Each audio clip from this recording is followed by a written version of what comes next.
I think that's enough of that. Hello, welcome back to the Polyphony Digital Cup. Now,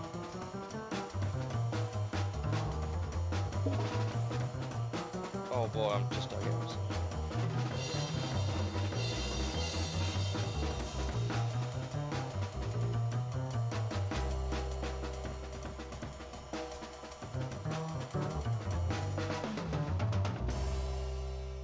Sorry about that. Welcome back to my noggin not being on camera.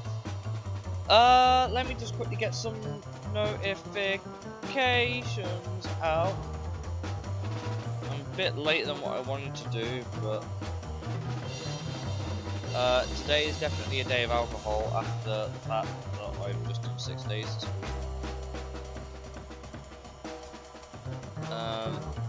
So for those who don't know, we initially left our last stream with the first race of this championship done, which is going to take forever.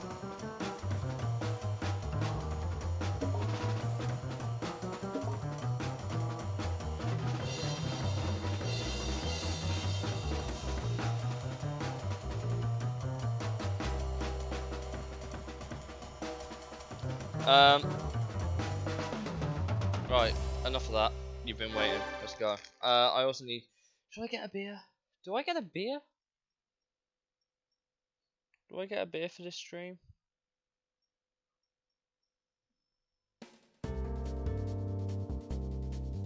I'm gonna get a beer. Hold on.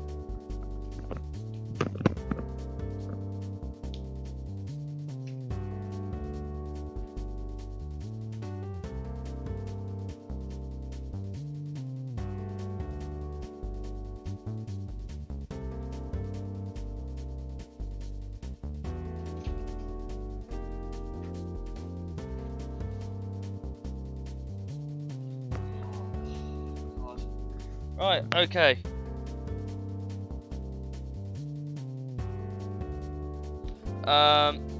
Right, so we are in this championship against a bunch of JDM cars, which is no surprise. This is doable.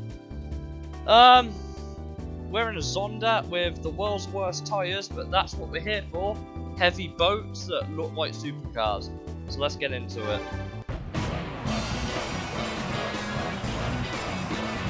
Time for the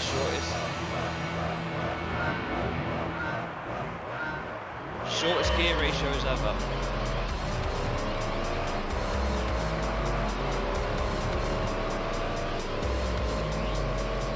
Easy enough. All we've got now is 20 laps of midfield. This championship is one of the longest in the game by some distance. I will admit that much.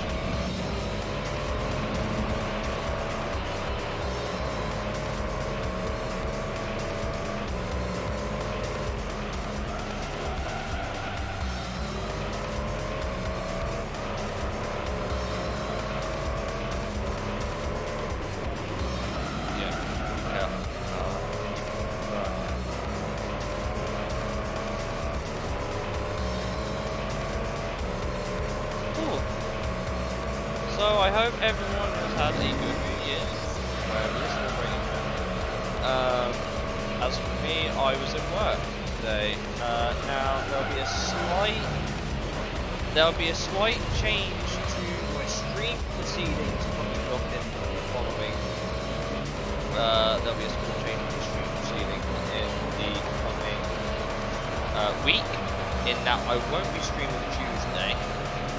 Because I get home from work late, like I work the Tuesday, but for 1 week only, hopefully, at least this side of the new year, unless something really major happens, I will replace Tuesdays with Friday. So that will be Friday the icon of 10 days, January 1st. 5 days from now, this is 6th. So it'll be Friday the 6th of January that we'll have a stream on a day that is otherwise usually not stream day. Only because Tuesday has decided now you're working that day. So no stream Tuesday, but we'll be placed on Friday. And then we'll be back to the Sunday, Monday, Tuesday, Thursday.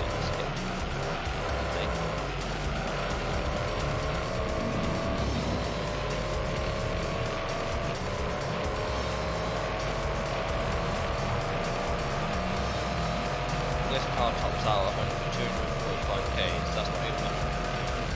That's really bad. That's really bad.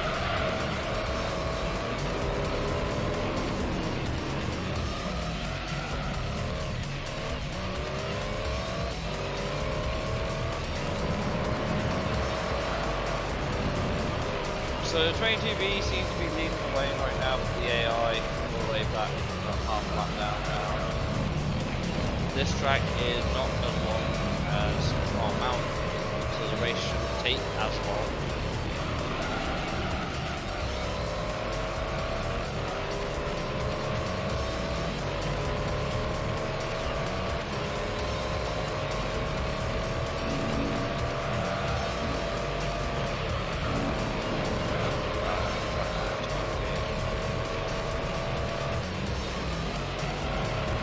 The sad thing is that I don't think I can push this on that any harder.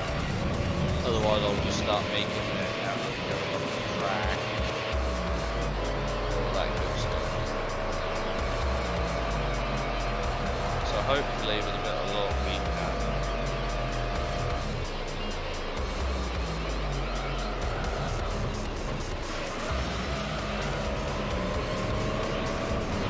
So I have no idea how far we'll go on the stream tonight.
So one of the AIs jumped in the pits, it's the Evo 6. Evo 6.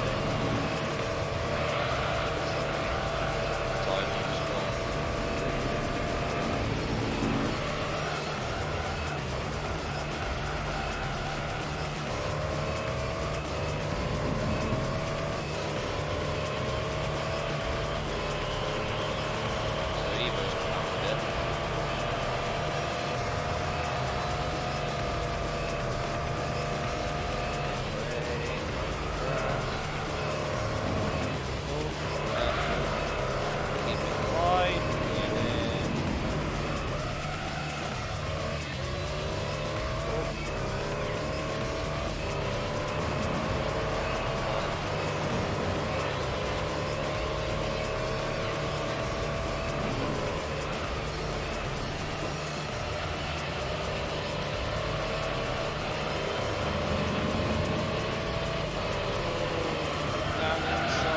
Absolutely sent it. Evo can't do shit because it's too slow.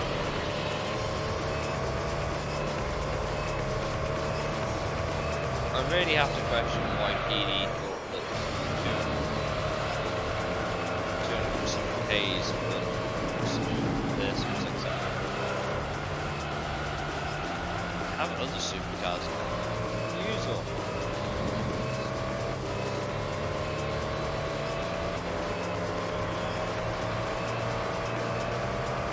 So, here we are, rev limiter again. Subaru's come out the pit.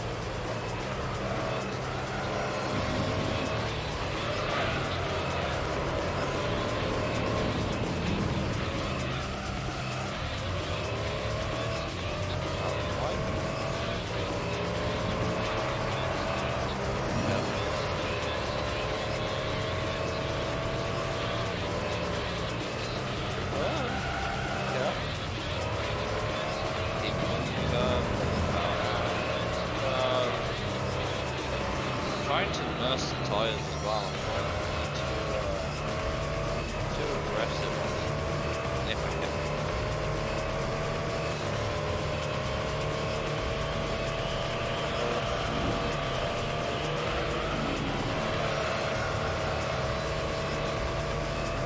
That yellow car there was the Lotus? No, it's the Super. Yeah, the Subaru's going well to keep the creativity there.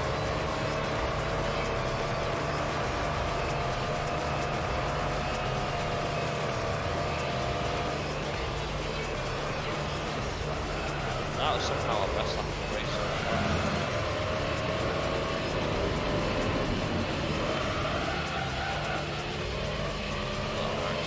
Back in here.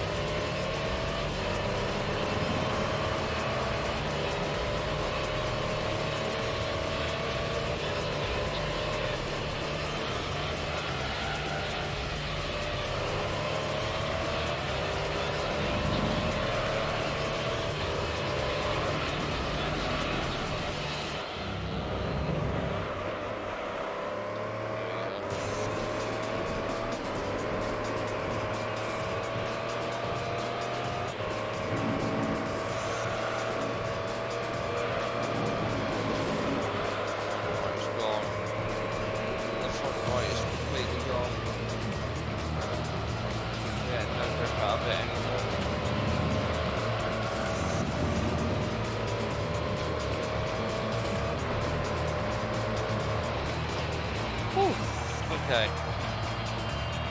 So we've run about 8 laps here.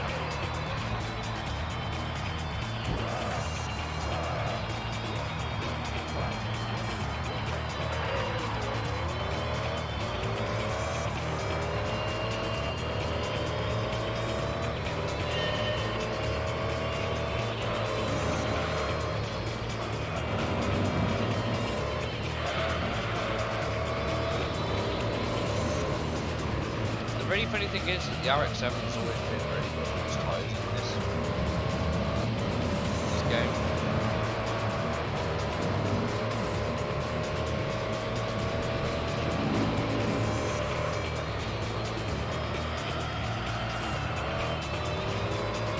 So it's worth remembering, you can win an F1 car in this championship, which is what I'm hoping to win as part of our game progression. But I'm also not holding my hopes up.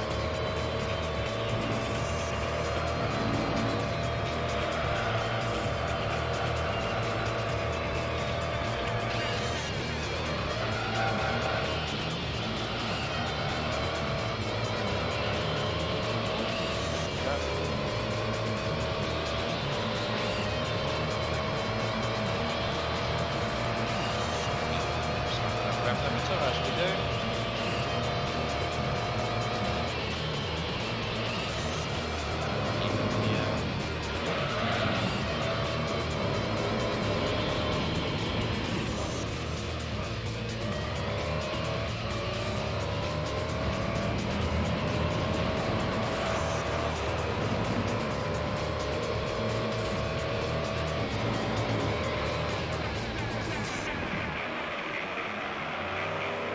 So one thing I am looking forward to, a few month. Actually, no, it's due this month. I want to try Persona 4 Gold and Persona 3 4. Now, they're coming to Xbox Game Pass sometime this year. I think it's January 18th, if I remember correctly. I like Persona 5, so I have to go into 4 and 3, not expecting necessarily bad, but maybe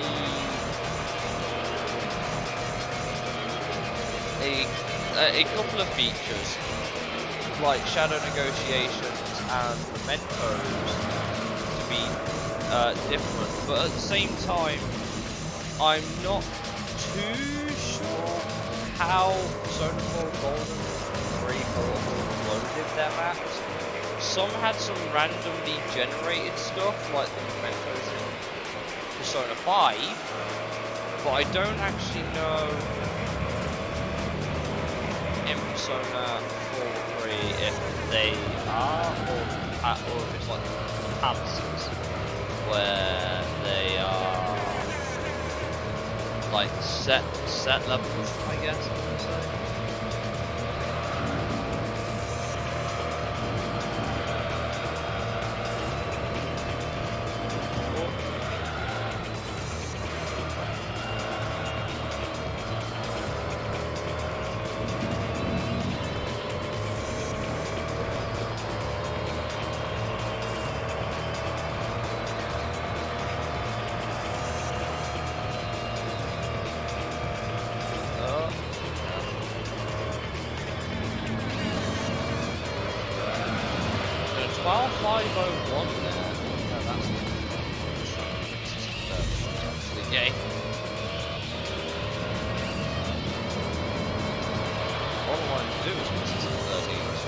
I guess I'll take a 12.5 on the chin.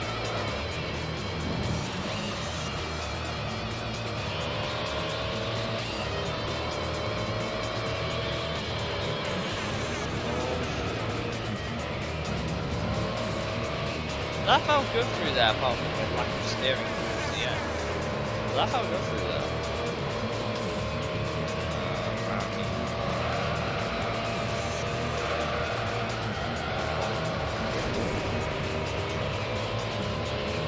Interestingly, they went for the GSR model, not the Macklin edition, which surprised me. I don't know why. I don't know why you would actually go for the GSR when the Tommy Macklin isn't supposed to be better. Surely it would have been a slightly better fit for this championship. I mean, it's not qualifying, is it?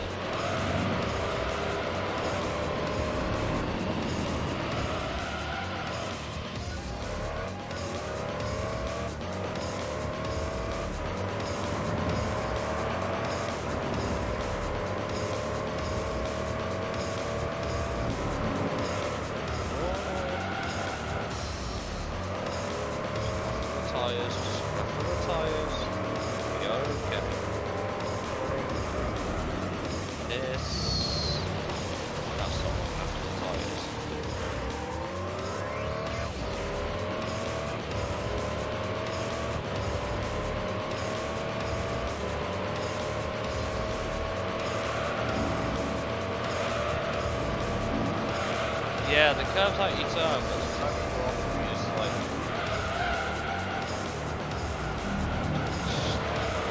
This car was so...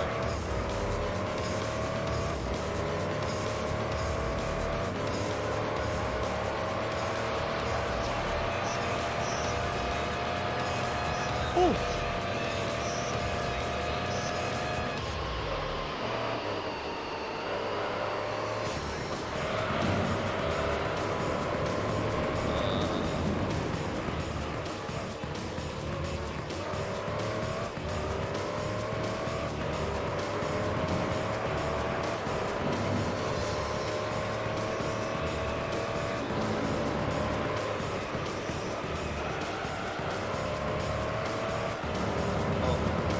Oh, that was good. That was so good through that.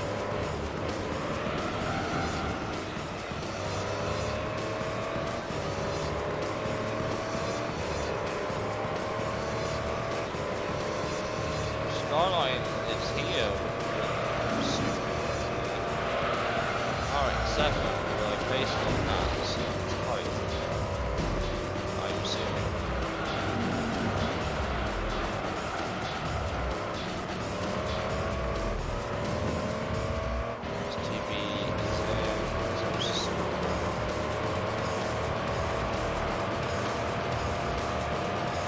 Well, at least we don't have the Evo. That's the main thing. The Evo just nowhere.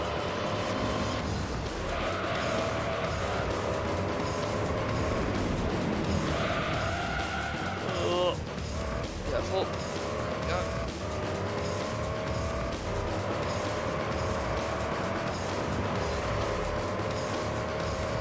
Getting some notifications through here. Yes, I am.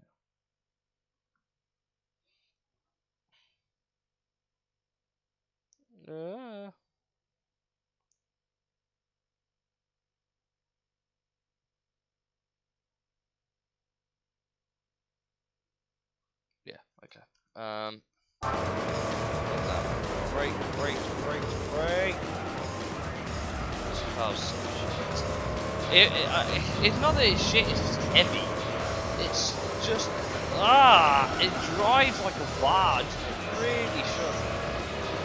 But maybe I'm also being too harsh on this Honda. Maybe it's just that it's just not as good a car as everyone says.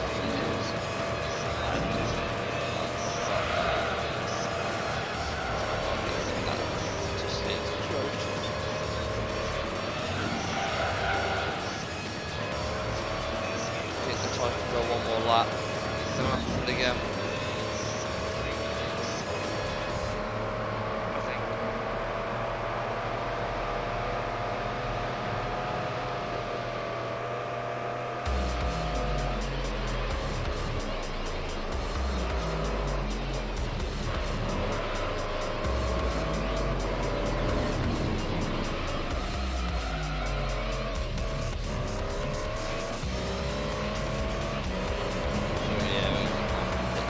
Cars and tyres won't go flat.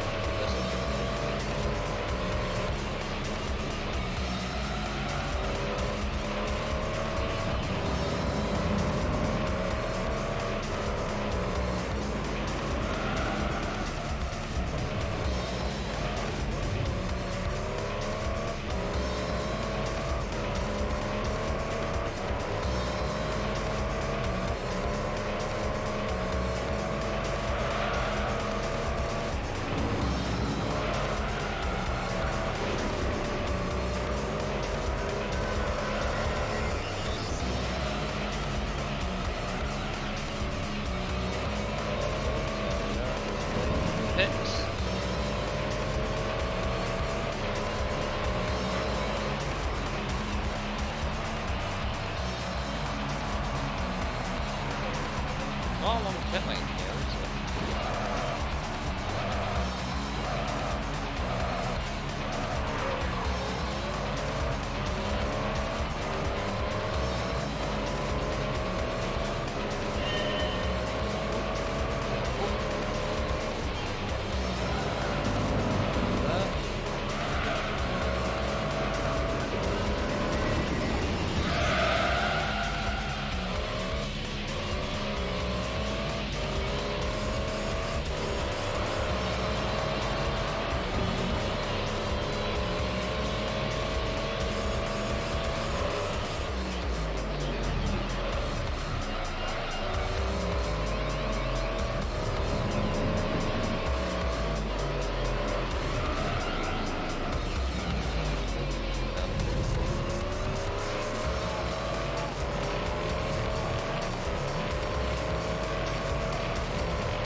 it's like we've got 2 more laps to go anyway.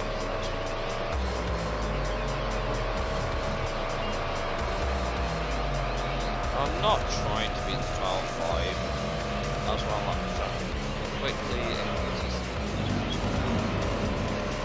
which I think is relatively average.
Right, race 2 done.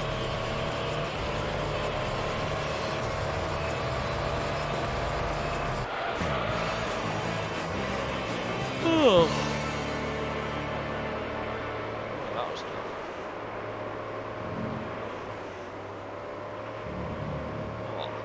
Oh.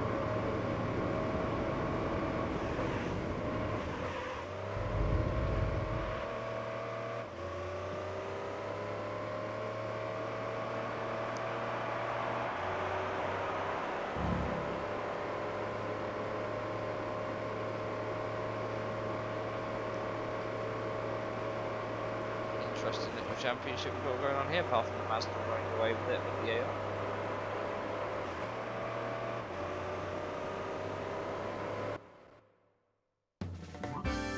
Oh!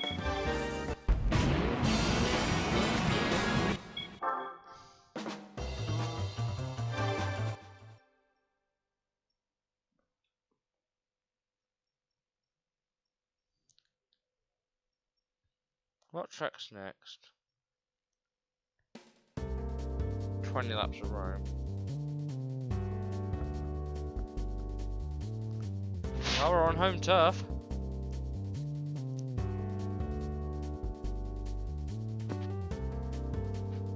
We're on home turf.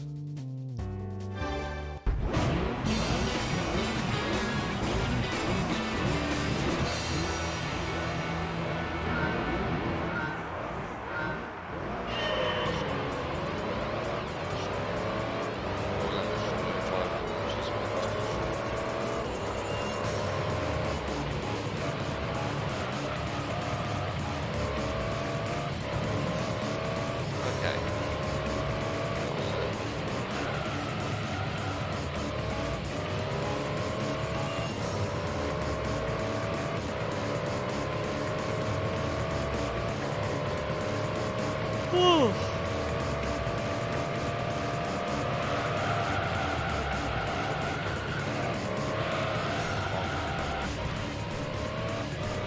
That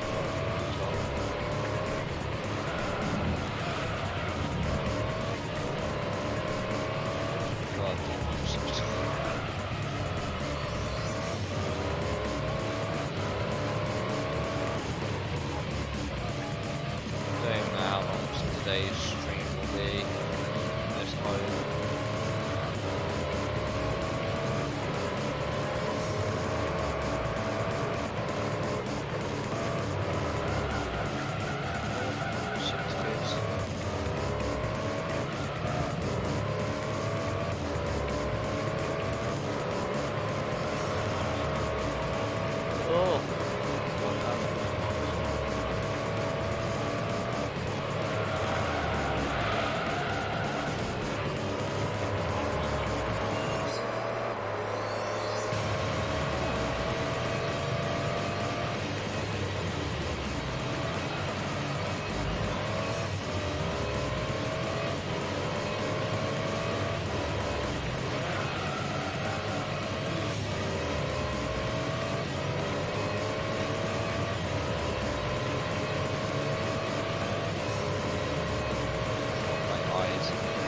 Ah!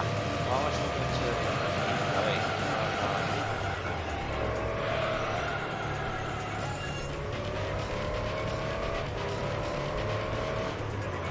Oh, I'm really trying to focus.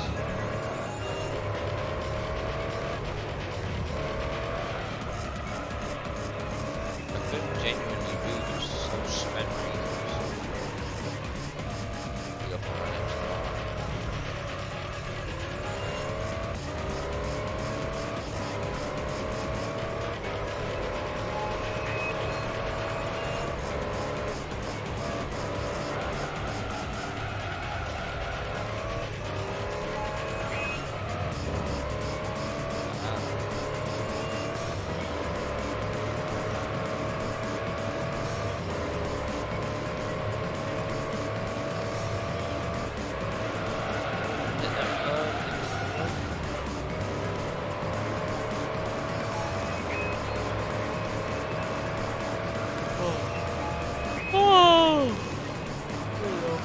I guess I've just had a long day. I'm going to guess that's what it is. I was fine in the shower. I was fine getting ready for the stream. I was fine for maybe the first 17 laps of the first race. And now I'm really feeling it, and I don't know why. I can't. How am I meant to stay awake like this? I just don't know. Again, my driving seems a bit sloppy and bad times, like you do not believe how bad these times. Woo!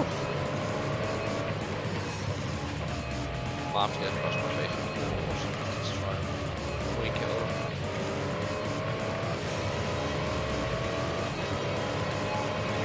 I really wish Gran Turismo 3 has some music just so you can kick back, relax and watch the AI do the job for you.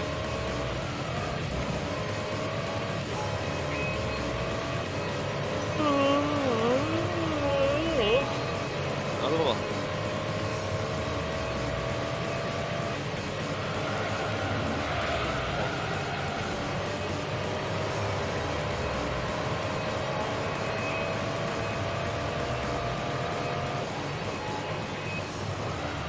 Are you guys doing well?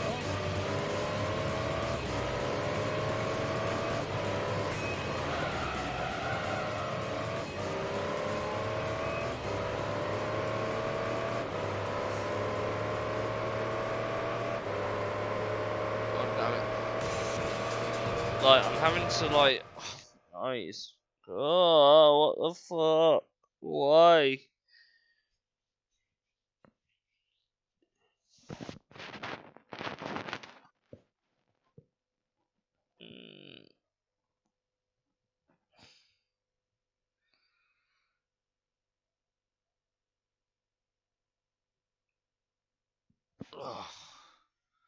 Whew. Okay. See what's going on. Oh, nothing really going on here. Sick. Lovely. Nice.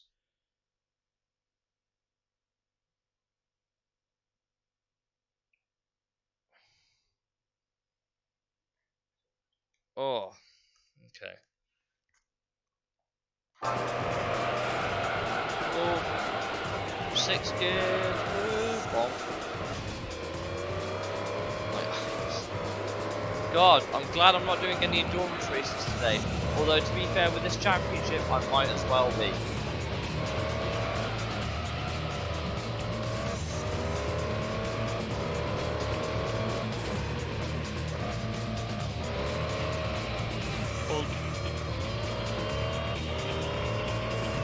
Oh. Thank you, Shaft, for the sub! Sub and Prime, 5 months! Happy New Year to you too! God damn, you've caught me at a time where my eyes want to shut down. It's great. On lap 420 as well. Perfect. That is genuinely great. So yeah, thank you. Welcome in. Nice to see you here. I was just mentioning how my stream plan for this week is a bit different. So obviously I'll be streaming tomorrow. But unfortunately, I'm in work on Tuesday, so I might reschedule it to my other day off, which means you'll get a Sunday-Monday bumper, and then a Thursday-Friday bumper, and then you'll get another one Sunday-Monday Tuesday, because that's when you're back to normal then on Thursday again. So you might have a small bumper set stream for a while, like every couple of days, which would be nice. But I try and stream regularly as it is. I'm wearing my new hoodie. I'm wearing my new hoodie today. I got it for Christmas this year. It's actually really nice. It's like a grey. It's like grey-ish. It's like a navy grey, but it's like got fleecy inside. It's so good.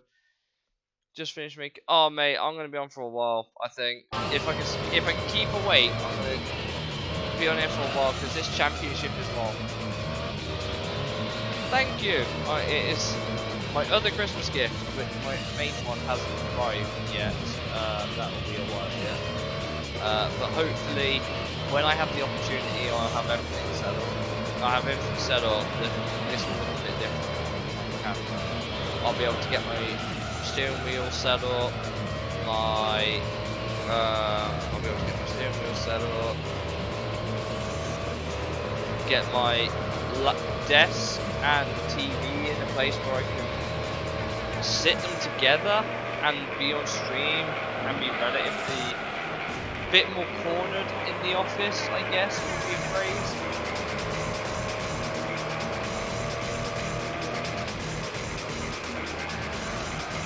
So yeah, there's a lot to look forward to.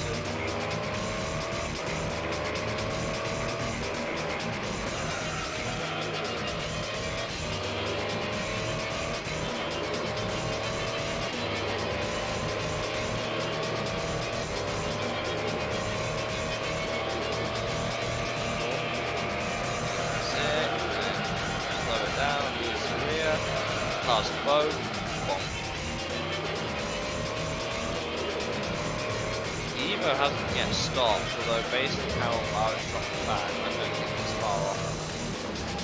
Okay, saying that, the Starlight was just I'm assuming the Evo is far behind. I was indeed correct, the Evo is it.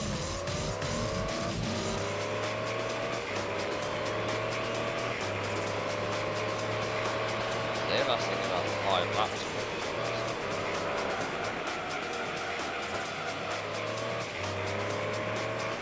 This is terrible by any means.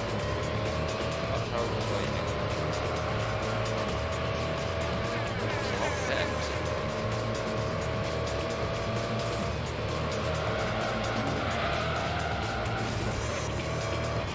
Must be emergencies here.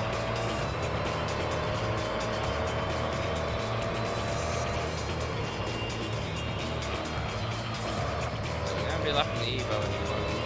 Kind of keep it around the 30s. Nice.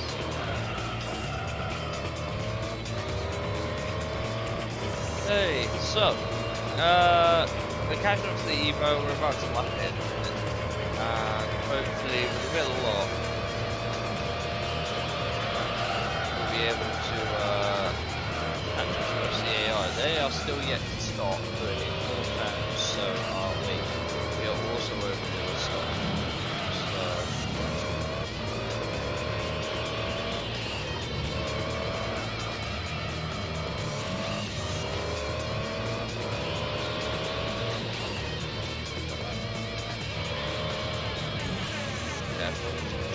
give it a little love tap.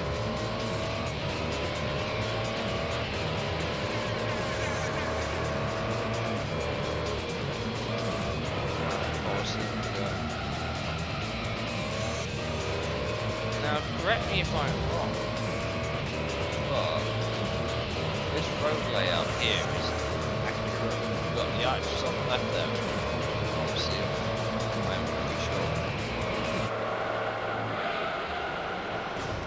Maybe a lot's changed since then.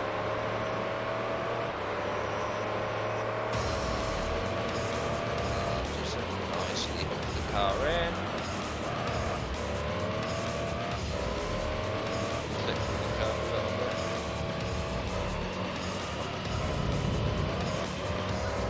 Even body roll, that's all areas. I think it's leaning every time we go around the corner.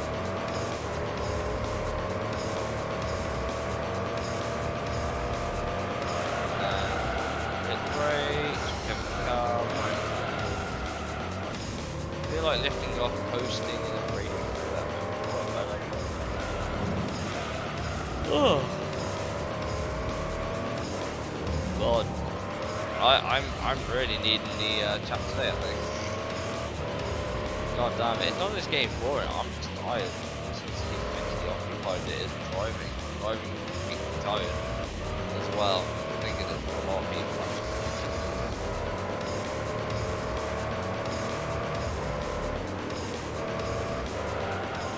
Oh, 22 V's in, and a Supra. Oh, that puts the RX-7 back on lead lap.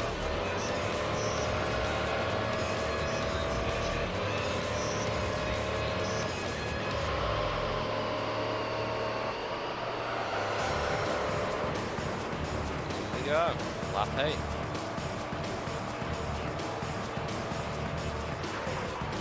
I wish they'll get a quick snooze then.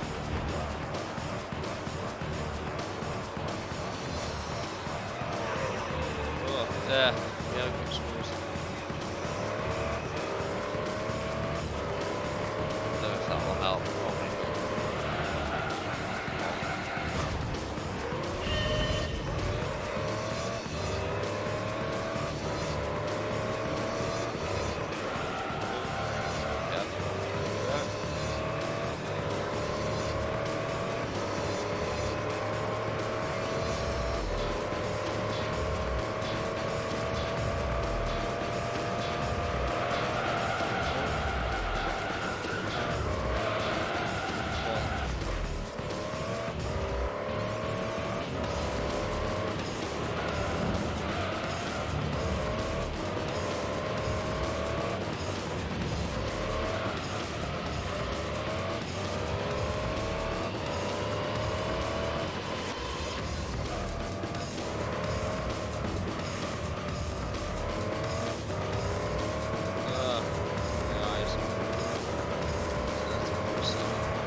Oh, see you, Murphy. That.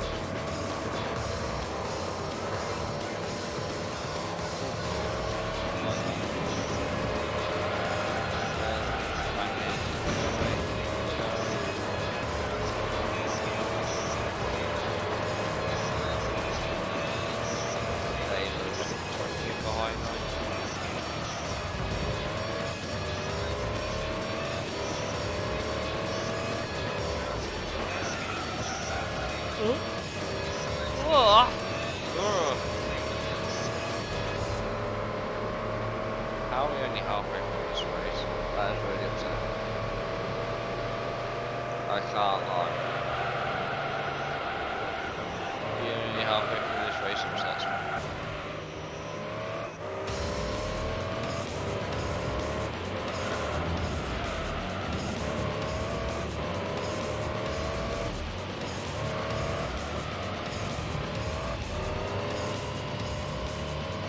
Oh, my eyes. Oh.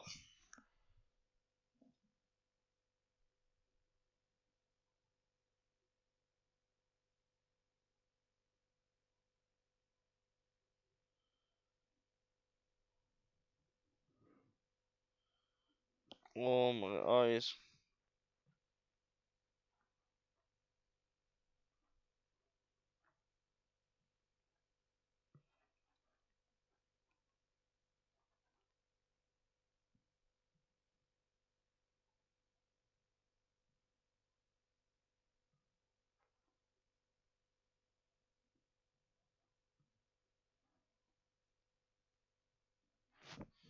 Right. Here we go. Hopefully I'll give my eyes extra minutes of actual focus.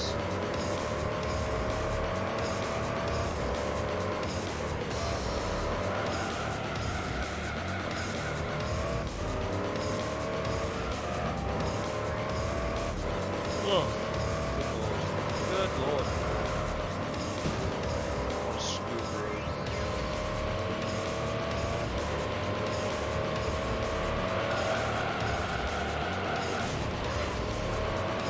Yeah, I know the same. Look.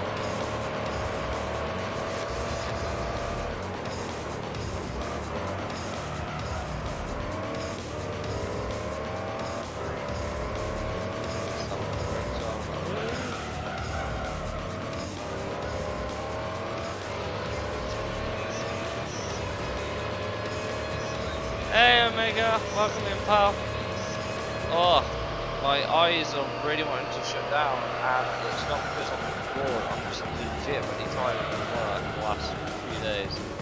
It's been really quiet at work, it's just made it easy to do other things. I'm streaming today. I was mentioning how I'm going to stream Tuesday this week solely because I have work that day from home. It will be moved to Friday instead, which is my other day off. So at least this week. It won't be like that next week. It'll be back to normal. So it'll be back to Sunday, Monday, Tuesdays, and Thursdays. But on one time only, I'm doing a stream on Friday this week. So that'll make up for it, right?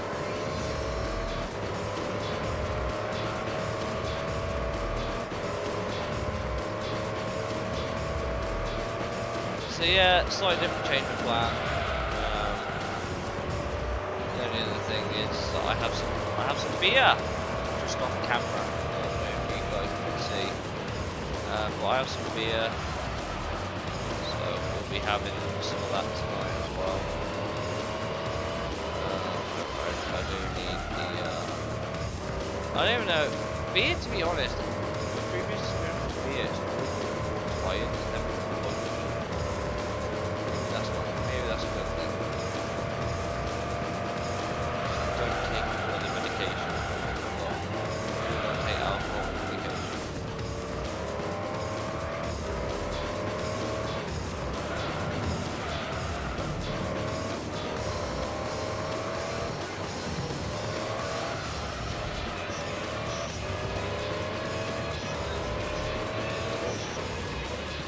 So we are lap 12 and 20 in this race, which is okay.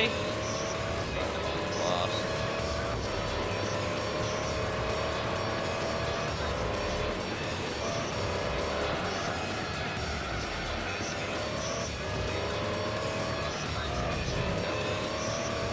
Big tree there. Nice.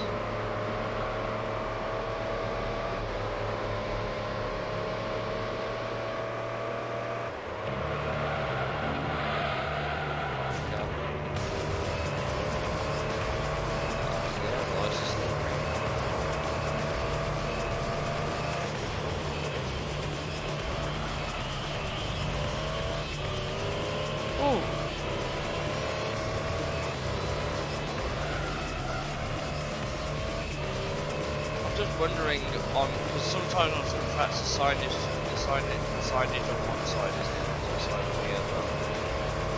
I was just wondering if it was like that for some of the billboards that were driving past on this track. But obviously I can't get out of bounds. So.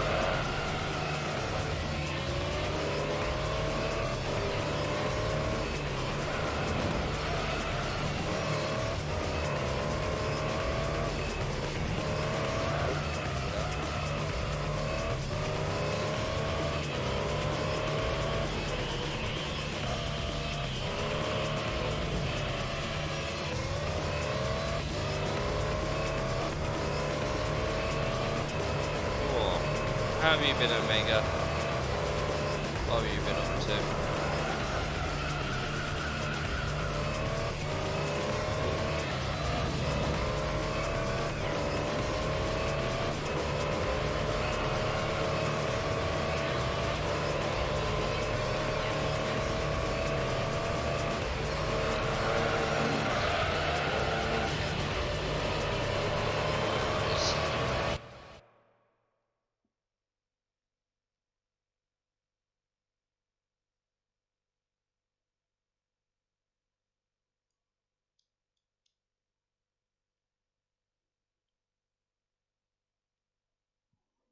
Oh, there we go.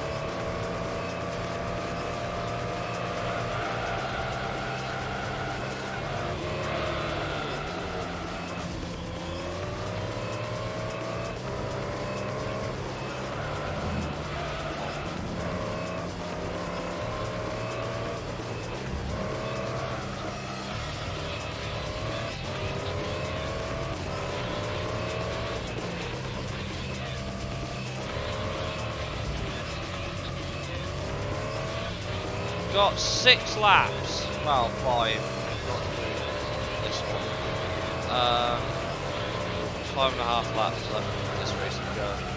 And then we'll be on to race 4. I'm thinking how well my eyes hold up. Oh god, this championship is easily going to be us. It's not going to happen. On screen. We will be here for hours. So I guess we'll take this championship a couple races at a time. Literally, I think the hardest thing about this is the fact that there's nothing going on. Like, there's nothing going on in this race that actually seems exciting beyond me just trying to keep it out of the blue all tired. Like, that's all you really want here. As much as I'd love to emphasise that it's not the case, I'm reading the chat as well, which is fine. I like having conversations to help it go a bit quicker. But let's be honest, it's not going to be any level of tedium for driving in a circle for 20 laps on the same track how you absolutely hate because of how heavy and cumbersome it is in different moments.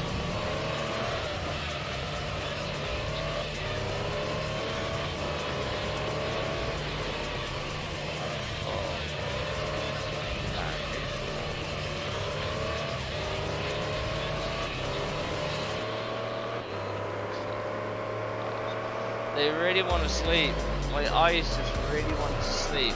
And do what the sad thing is, I'll go to bed and I won't be able to sleep. I'll just be sitting there wide awake. I'm like, bro, what is this?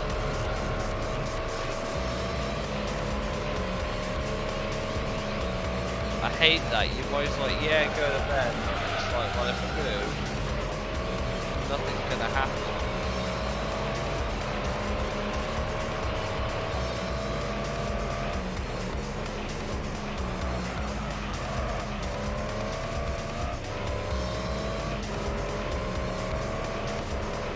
Oh.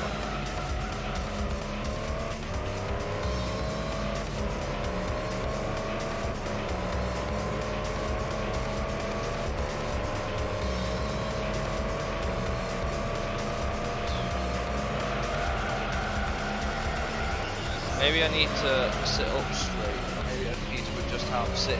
Maybe that will make me on. Maybe. Maybe I need to do into like breaking Irish tap dance to keep me awake. To be fair, I do have my Kinect set up, so maybe at some point on stream I can pull out my 360 Kinect again and you can watch me play some Xbox Kinect shit. Which is a lot less it's more entertaining than it sounds. I'm animated, I'm doing stuff, but the same time, it would be very, very easy for me to get tired. I'm not gonna lie. Getting tired would be fun while trying to play a game that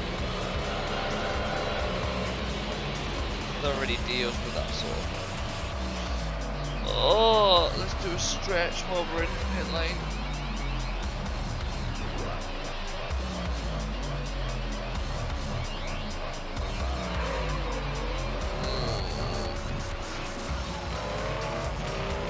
Okay. Okay, yeet me straight into a wall, aren't you? There you go. Best pit exit ever. I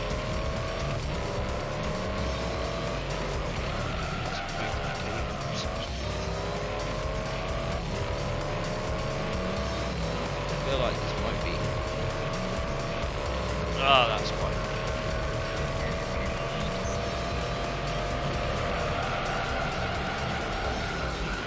Right, so that's the last bit, so we'll have to make this race.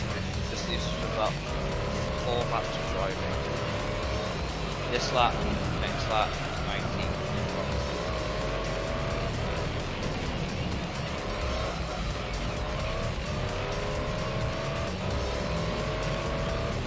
One thing I also did recently, I decided to have a look. I follow F1, so it's like, I see it advertised all the time. I decided to hit the AlphaTauri website for one of the F1 team. I was just like, bro, I can't justify them prices. Like, it was like, what, £62 for like a Polo? I was like, what? Excuse me? Who's paying £62 for an AlphaTauri branded Polo? The sad thing is that people will buy it. They don't care. People will buy that. They will buy it. People eat that sort of memorabilia. Because of course they do.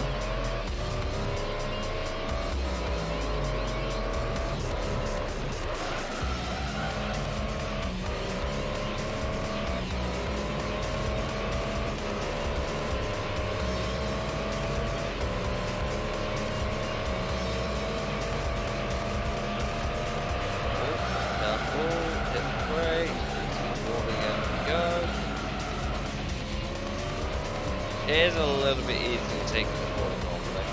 Just hit the wall and do half of steering.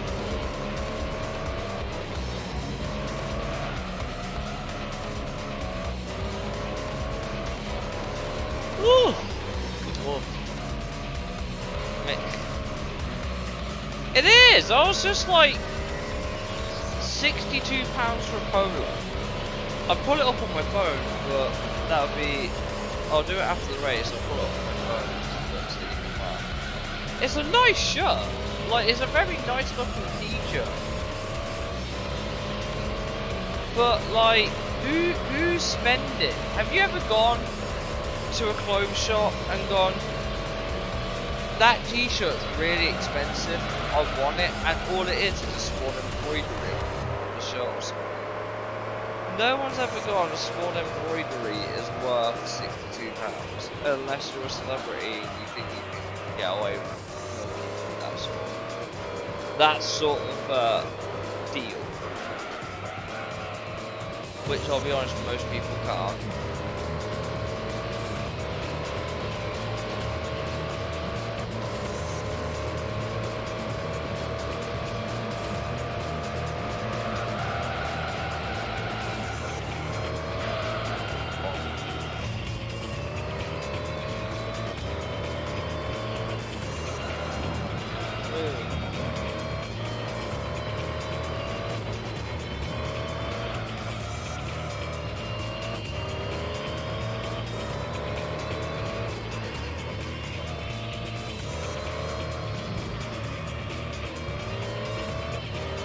We're here catching up to the AI again for a second time, which is nice.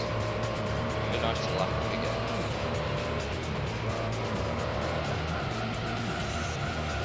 The RX-7 in this championship actually, I think has a slightly unfair line.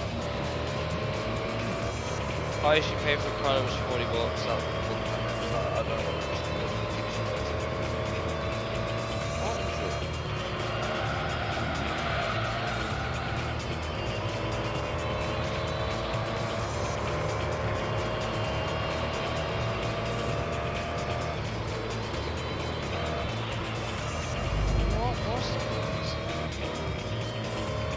Because not even my esports jersey cost me £60.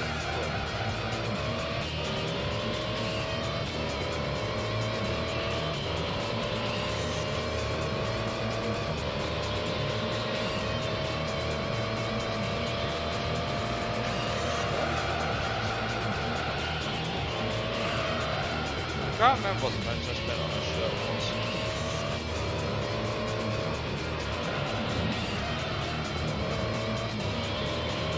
Honestly, yeah, I can't remember. I'm sure I'll remember it soon.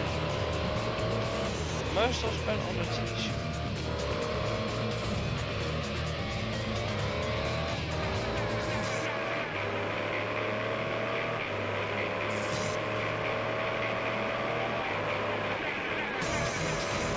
Sure. Maybe like 20–30 pounds, depending on what sort of shirt. Well, I haven't bought any full. Well, I have bought some very generic plain colour. What is this? I actually haven't.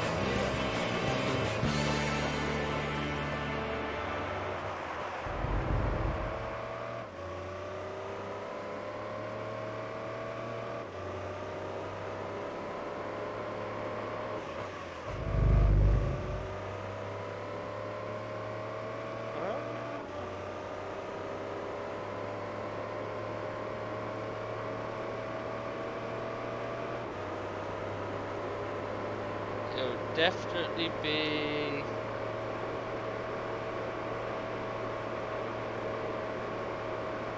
I think the most I spent on a t-shirt actually was my One Punch Man one, the one that I got from Hard Times. That's probably the most I've spent on a t-shirt, which was still £32. I'm going to show you this thing. Wow.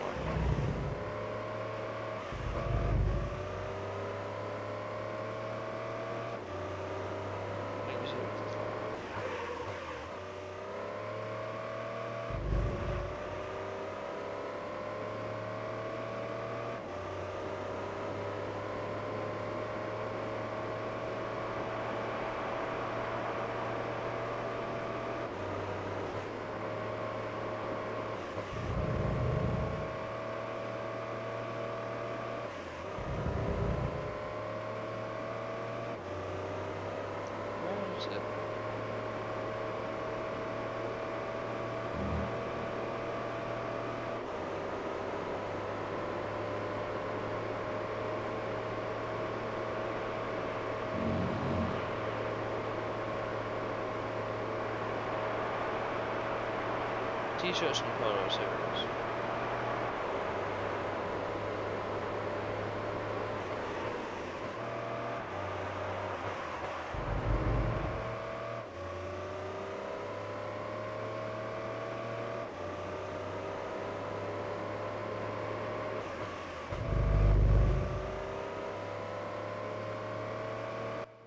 Give me a set, I'll find it. It's a nice shirt, so don't get me wrong. It is a really nice shirt. I'm just not paying.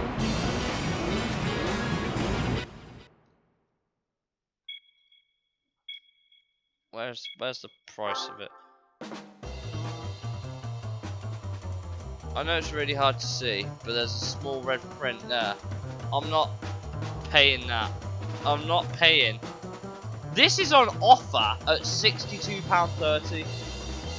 On offer at £62.30. It's a nice shirt, but I'm not paying that much. I'm really sorry. I just can't. I couldn't justify that if I tried. I honestly couldn't.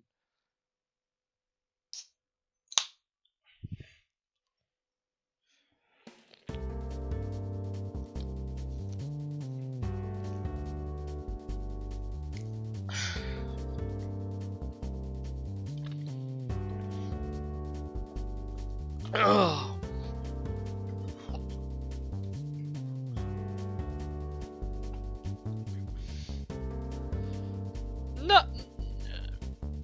No, well, I say no one is. People will. People will pay that. That's the sad thing.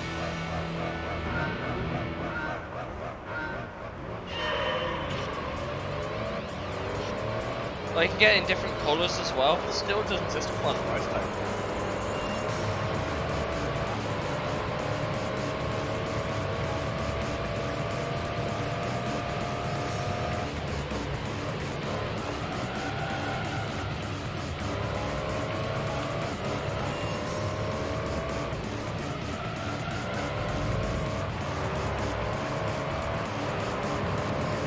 Just unbelievable.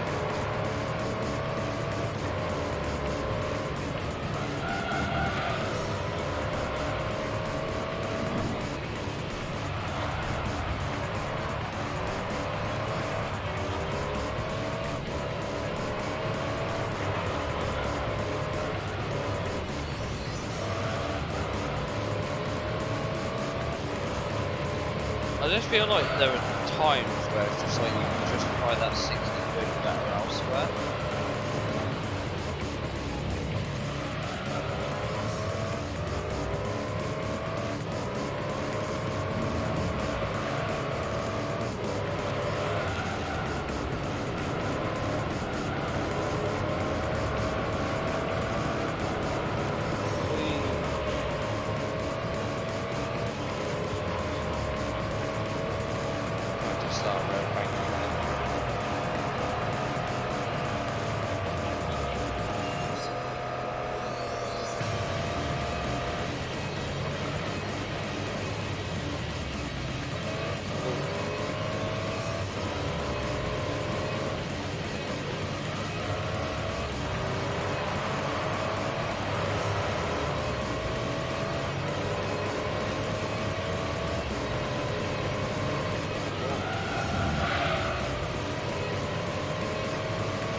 I guess my thing is, I can understand why designer brands do,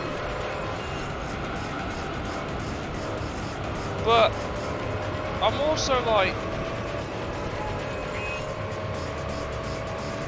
if you're paying that sort of money, it is only ever solely for the name. It isn't actually for the quality of the condition of it. It's mostly because of the name that's attached to it. Maybe a Christmas, maybe not even a Christmas present, a birthday present. Yeah, it would be nice. I'd like a shirt.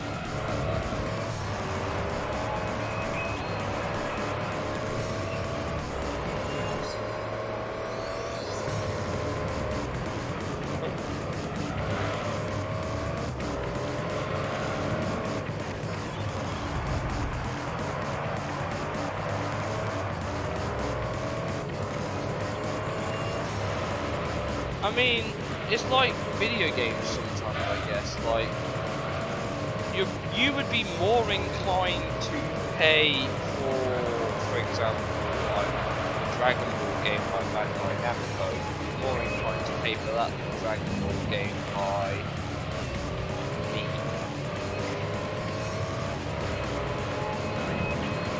Like, yeah, one guy knows what he's doing, and then there's like a massive AAA party behind it.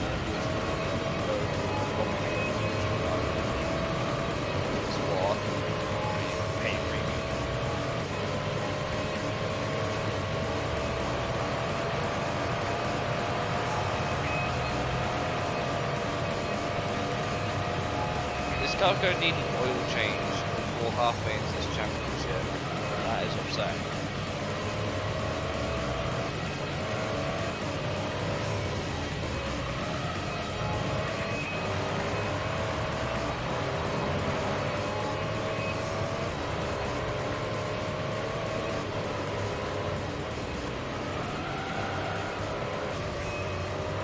Oof.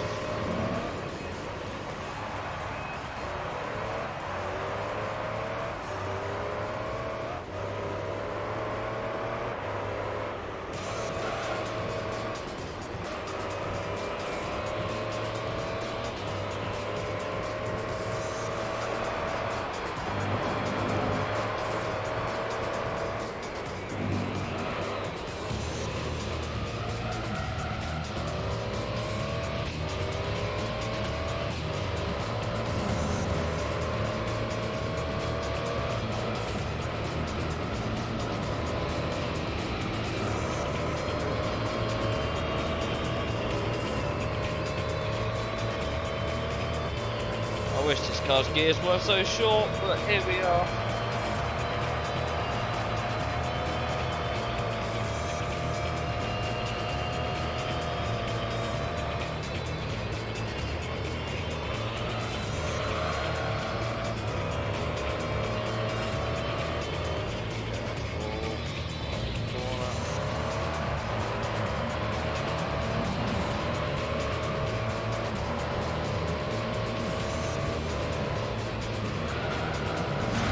Actually, the price of the Pearly you show is the exact rate I paid for both fighters.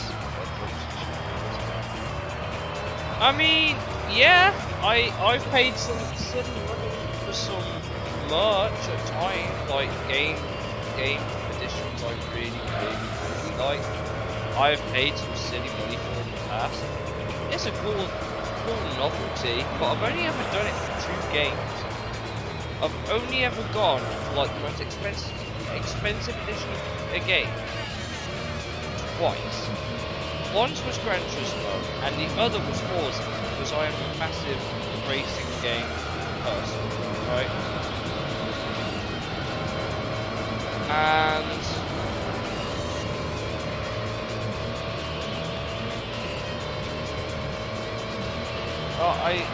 I bought them years ago.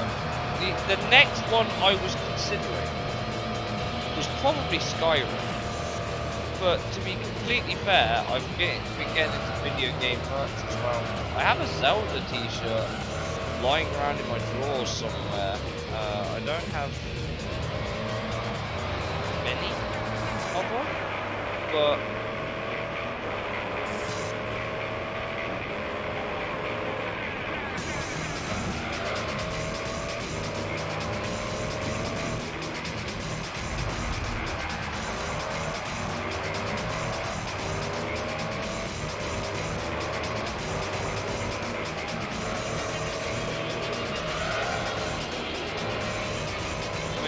maybe one day I'll be able to do some extra things.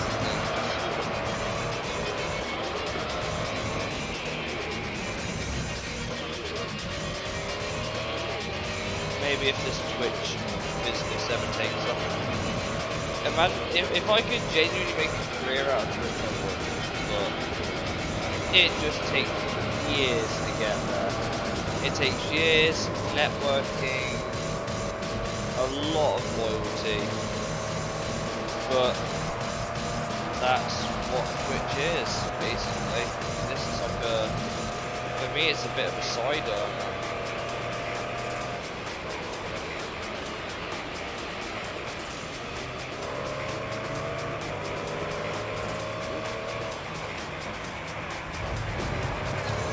Let's zoom forward a little bit.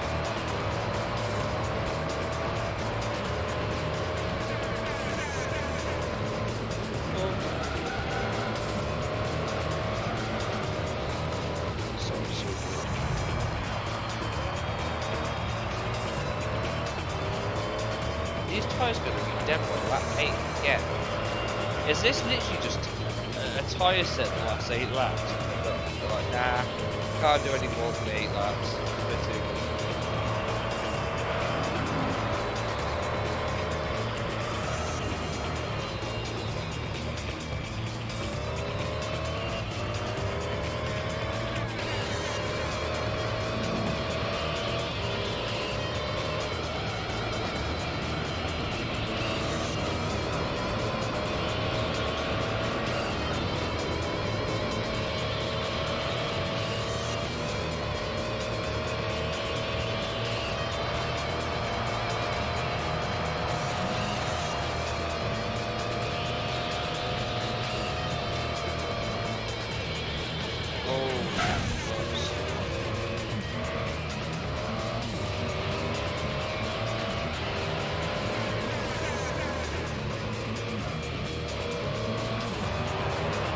So yeah, the way Twitch works with its payout.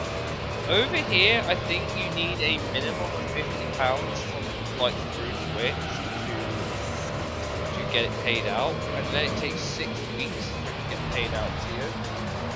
I don't think it's something you have to declare either.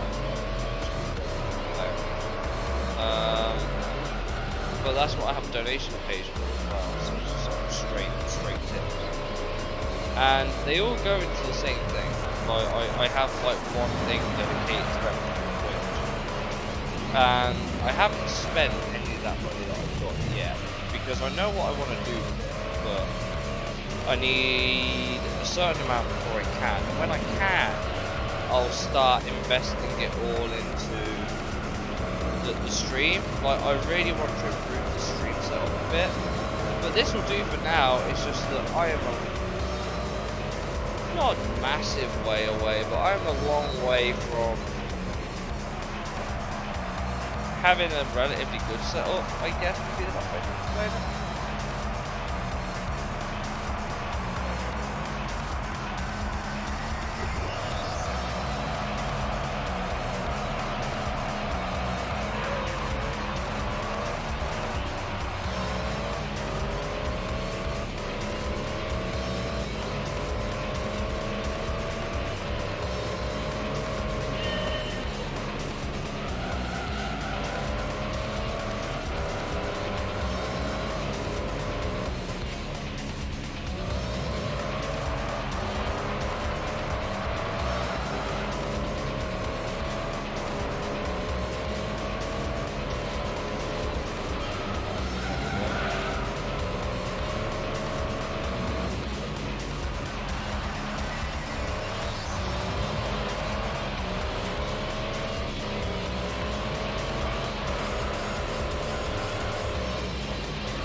Major, I wanted to ask, did you ever end up picking up Persona 5, or have you not picked it up yet?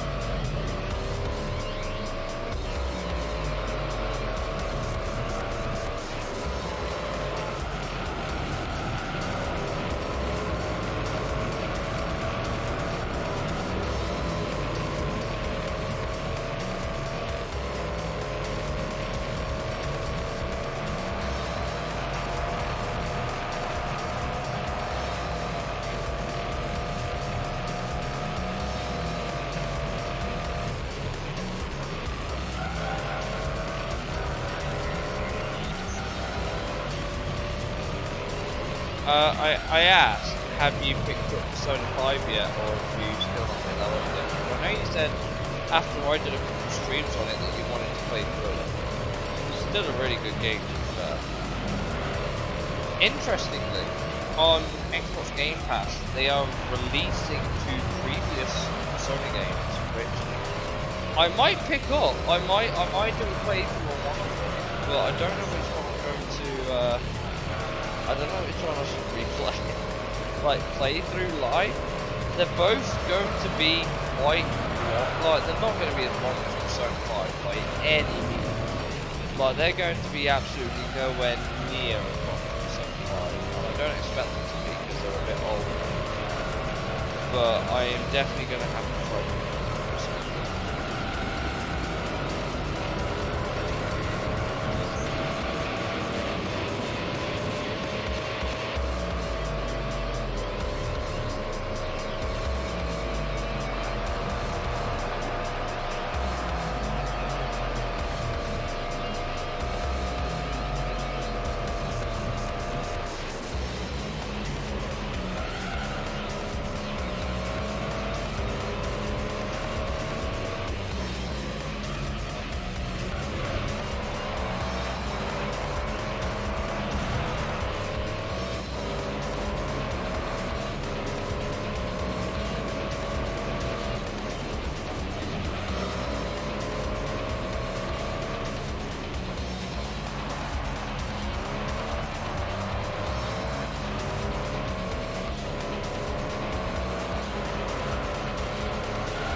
Okay. No, I would get back into Red Dead, but it's one of those games that I have a really hard time getting back into. Half the time I let the game auto ride my horse to whatever location I am going to in multiplayer. That's how awkward it is for me to play RDR. GTA not so bad. I guess it's because the map isn't as large either.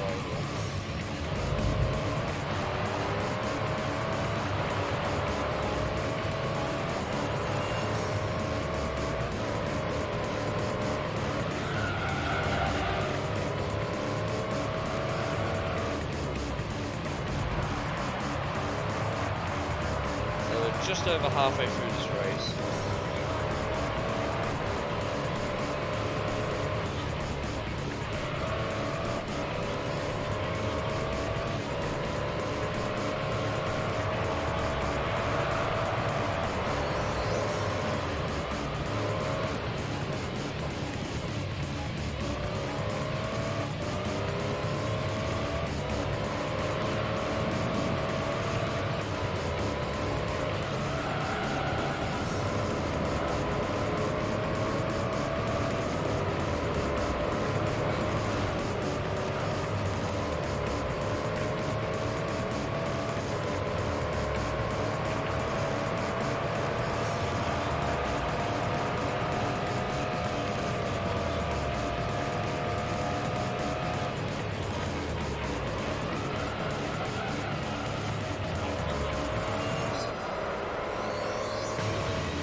Yeah, I'm going to consider a sort of recall, not on stream.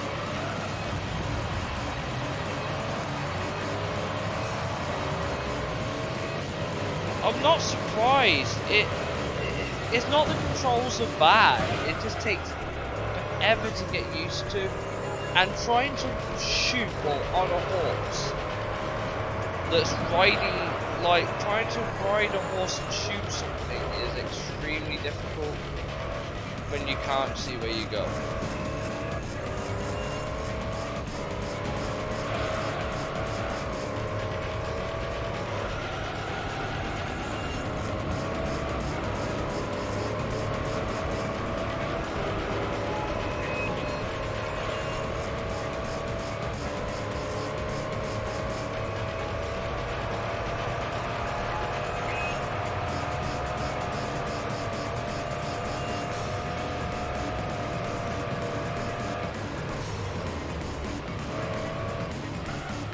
I know, I do not expect Persona 4 Golden and Persona 3 Portable to be as long as Persona 4. I don't expect that in the slightest, and the only reason I don't expect it is because Persona 5 took they spent 4 years, 4 years in development on it before it even came to the West, which was an additional year, which is just crazy to me. I mean, at least it was like LA Noire in that it took forever to come out, but at least it was a really good game. At the very, like, a case of delays making the difference sort of good, rather than the Cyberpunk where delaying it and then still releasing it buggy sort of bad. It was a case of when they said we need more time and they made good on it.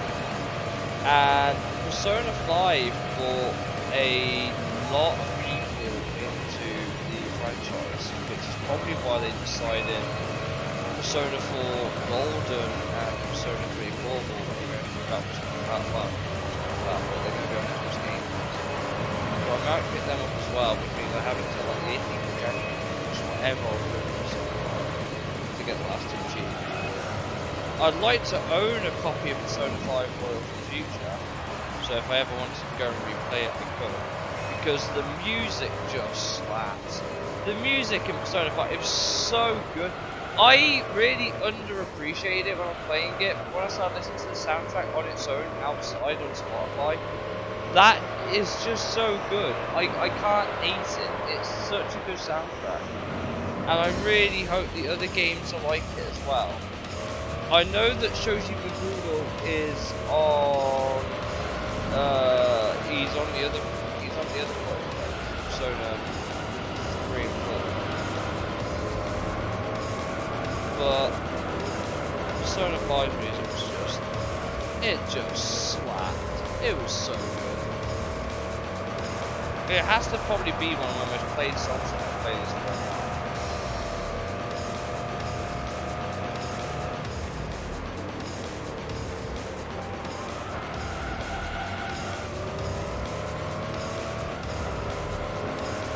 I still have to get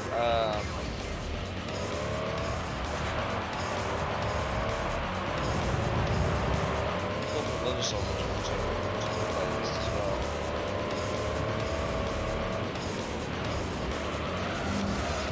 This is from the playlist as well.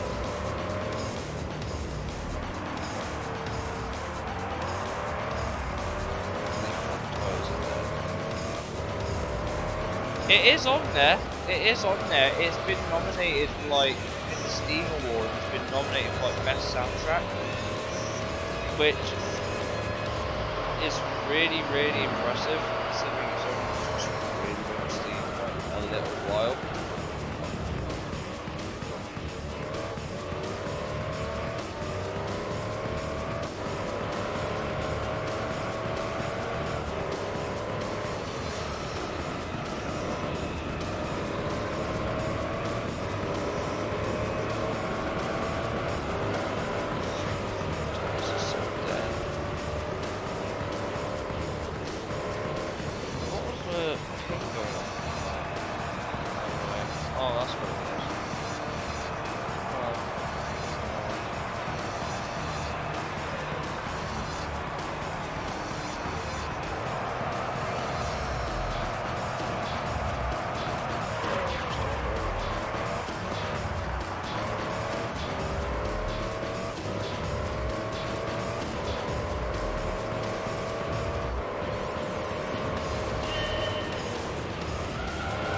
Is that Atlas also released a physical Xbox copy. It wasn't just something they did digitally, they physically released it.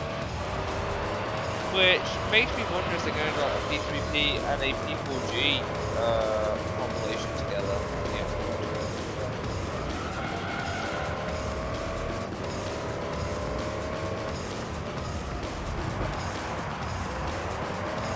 I mean, I wanted to ask, what was your opinion on the Yakuza Like a Dragon? I still have it installed. I haven't played it in a while. Maybe I should try and get back into it with Ichiban Castle.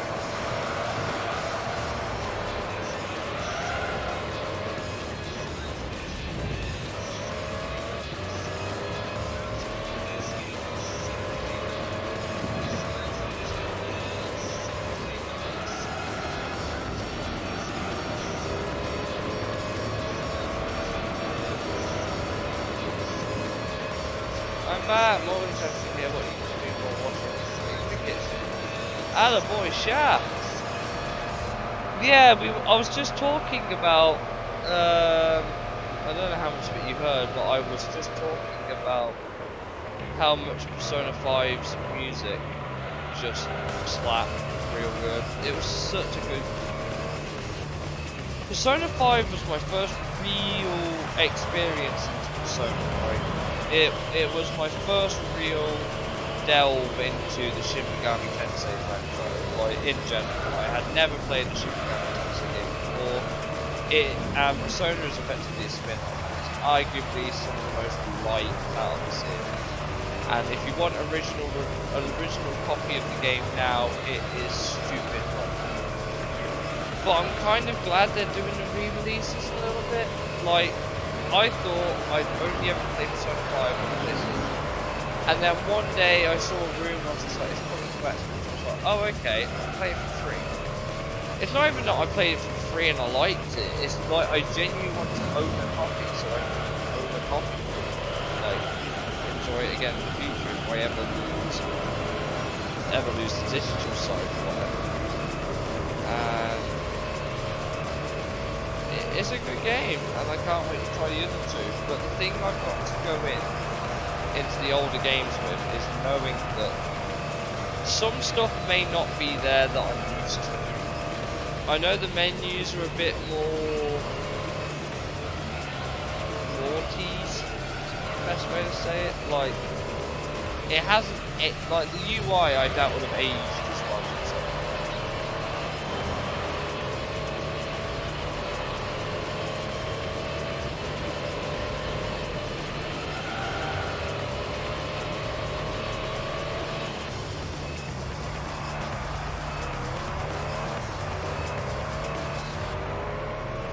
So I can't wait to see. I can't wait to see what comes with Polyphony. So there'll be a playthrough for another day, I'm sure.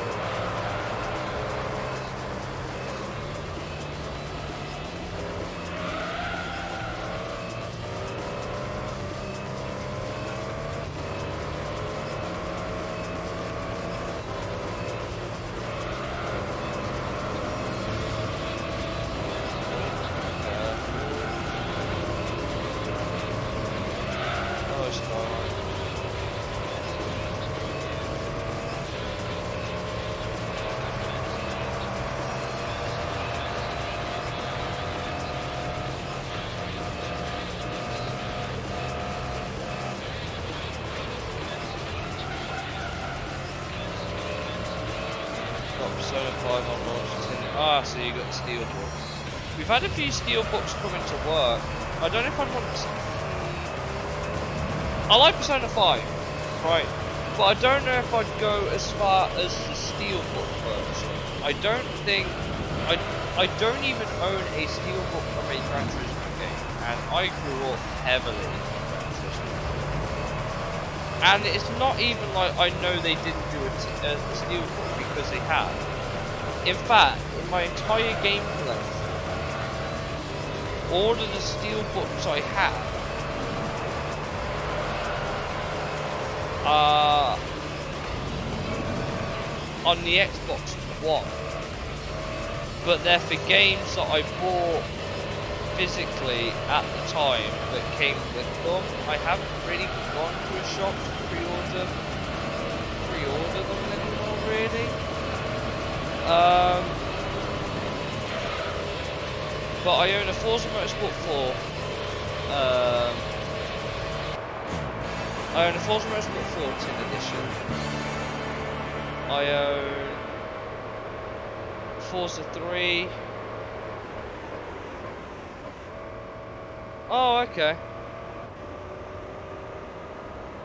Yeah, I didn't pay extra for mine. I got my Halo Infinite. That was the last steelbook I got. But I wouldn't mind picking myself up Persona 5 Royal for the Xbox at least.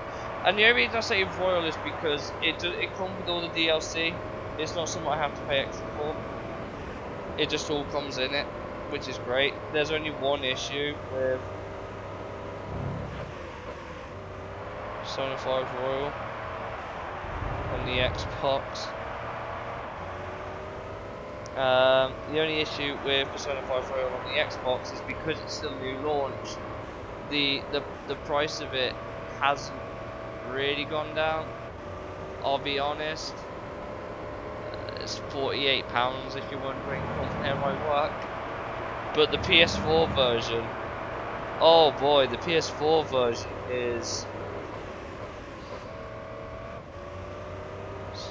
it's half the price because it's been out for a couple of years. So I feel like the Xbox version might be the where I want to go for.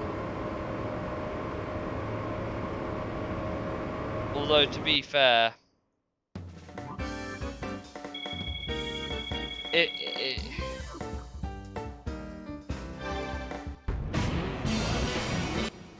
thing is with Game Pass is that you gotta remember you don't really own it.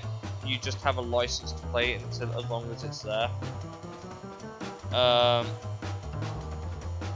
But if I wanted to, I'm gonna see if I can find.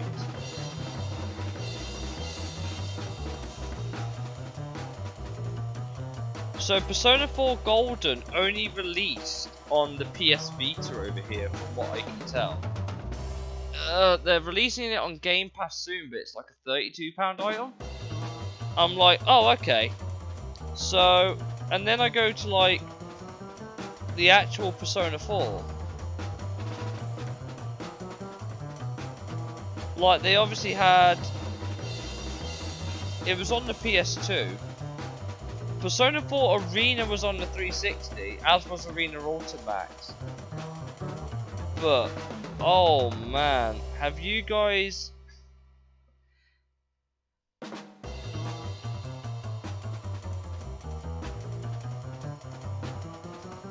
Yeah, but do you know what the funny thing is? The animation on Blu-ray is even more expensive than the games. That's the funny thing, and we don't have it in stock at work. Right.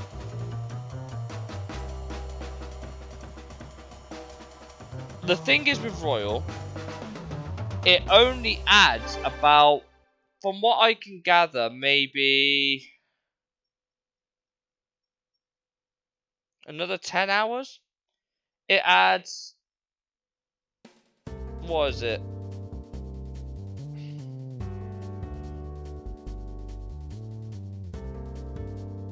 What was it?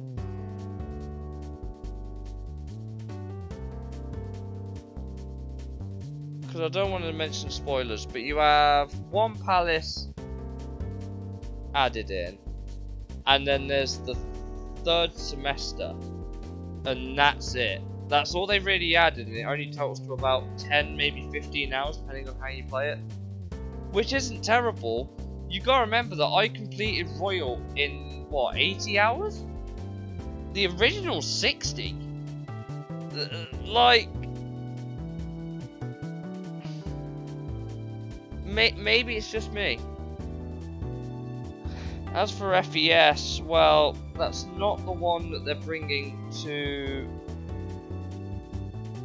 That's not the one they are bringing to Xbox, but yes, FES, I have seen copies in my shop. We don't have it here, but it's not even that it's rare, because we have loads in stock in the company. Like, we have loads, but it's like a bunch of stores only really have one. But it's still 120 quid, which again I'd love.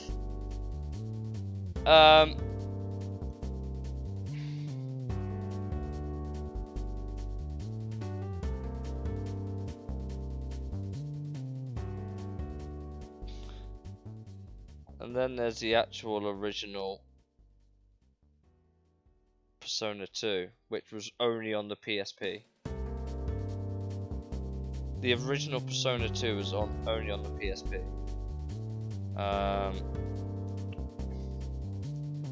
And as for Persona 1, I don't think we even have it on the store system. Actually, it might be under Shin Megami Tensei Persona. No, it still just brings up just 2 and 3 for the PSP.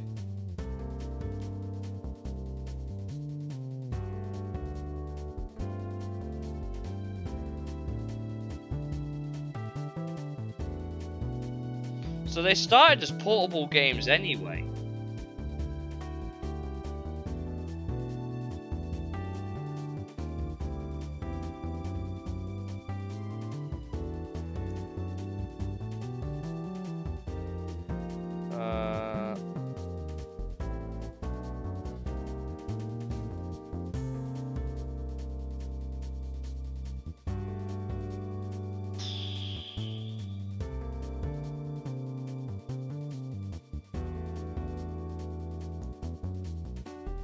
Just seen this in the US.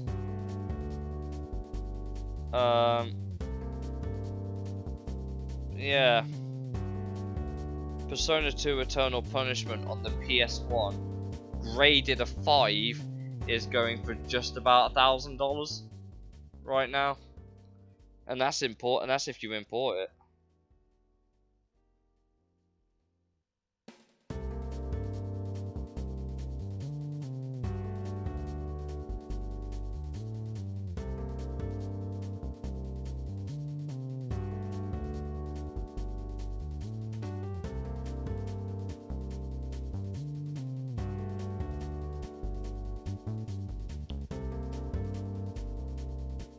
Yeah, so from what I can tell,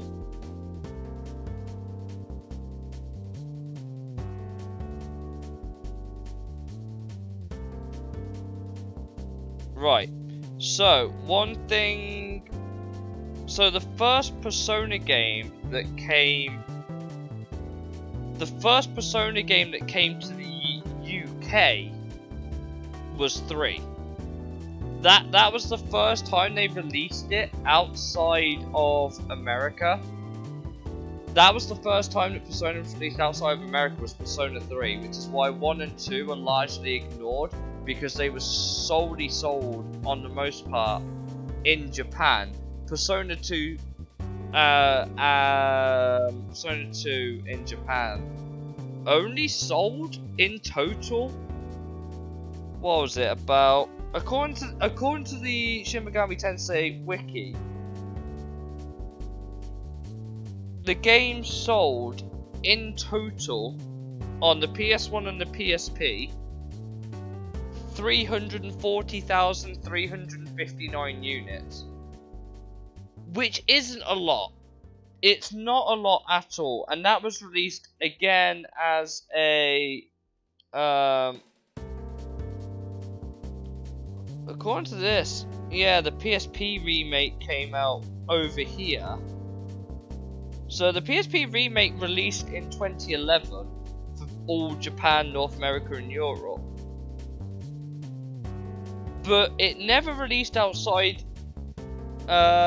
It never released outside of Japan on initial launch, which was June 1999. Over here, obviously, we got the double pack. Then there was Persona 2 Eternal Punishment, which sold worse. It sold worse than Persona 1.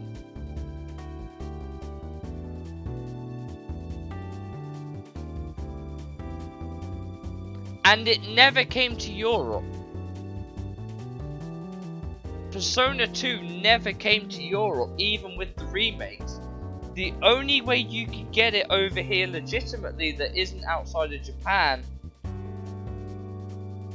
was the PS1 Classic on PSN. PSN PS1 Classic on February 27th, 2013 in North America only. Japan got the remake on the May 17th, 2012 for the PSP.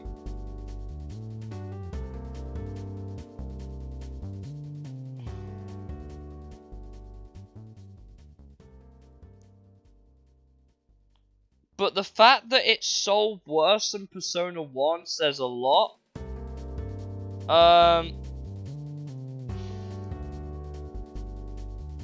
Which surprises me, honestly.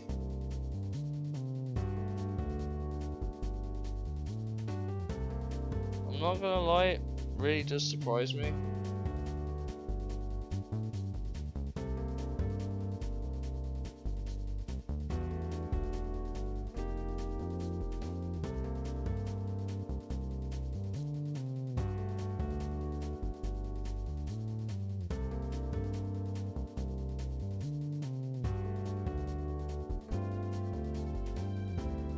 Funny enough, the guys that released it over here in the UK, are still going.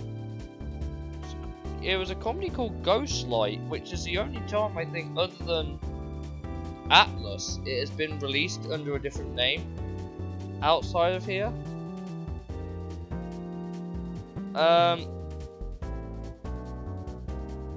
Yeah, the double pack came out a year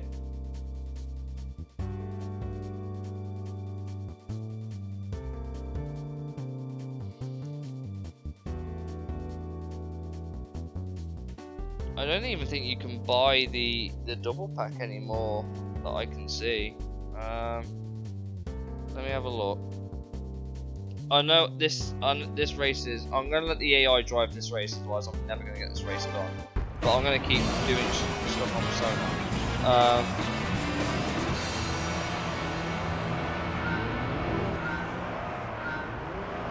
But if it's an American copy, that would make a lot of sense.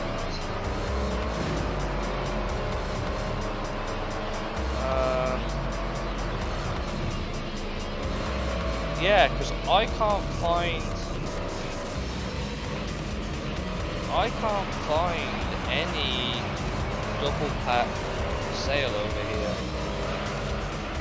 All it's done is bring up Persona 2, obviously. And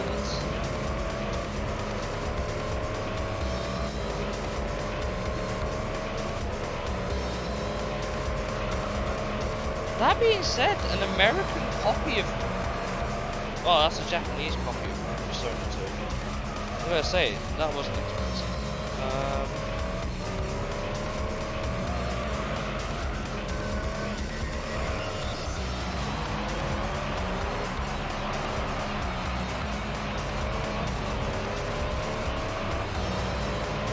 Yeah, so...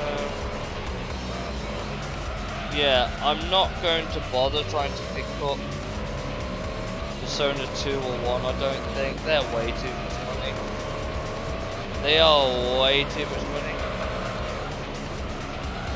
I'm not paying £300 for a copy of Persona 2. I'm really sorry. As much as I would love to.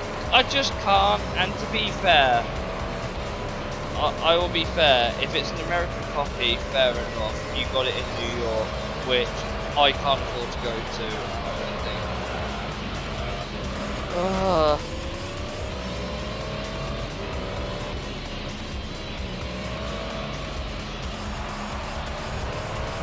Yeah, there's a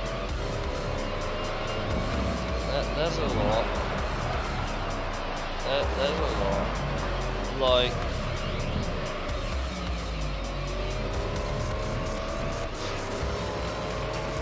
I'm not paying this. I'm just not paying that sort of money on the market. They want $500, not including the postage, for Persona 1 Collector's Edition on the PSP factory seal. I mean, fair enough, but it's...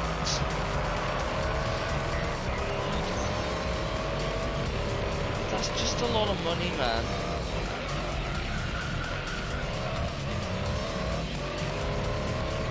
That's just way too much money.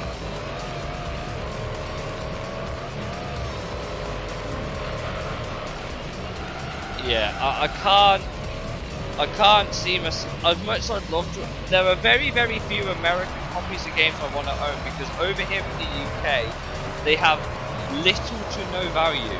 Which sounds really bad when I say that out loud, but there are some games that just have little to no value being an American copy over here, because you can't play them. Every console here for the most part was region locked, being a PAL region, which means even if you owned it, you couldn't play it, even if you wanted to play, unless you emulated it, which is why I think I'll only stick to Persona 3 upwards going forward.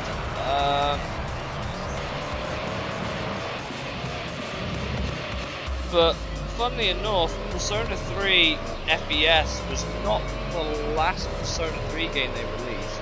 What I know. Yeah. Oh, Workplace sells it. I don't know what the difference is between FES and regular Persona 3. The PSP was region. Well, that'll probably have half the year. Was it? I don't remember it being region 3. What's the PSP region? Huh. Okay.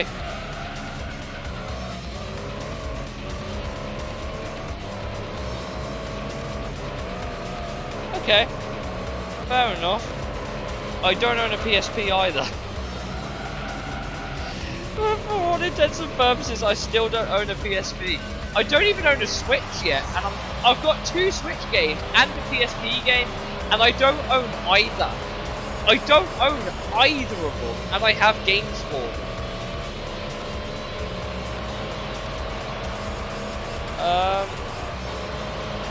But I think for this one, I'll stick to just whatever we sell in the UK.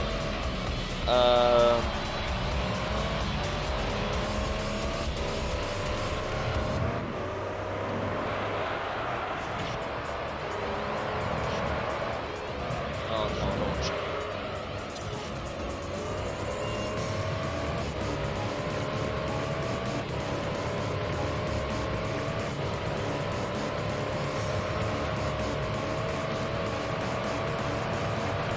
By the way, Shaft, you basically contradicted yourself because you said you own FES, but then you were like, yeah, just stick to the regular Persona 5.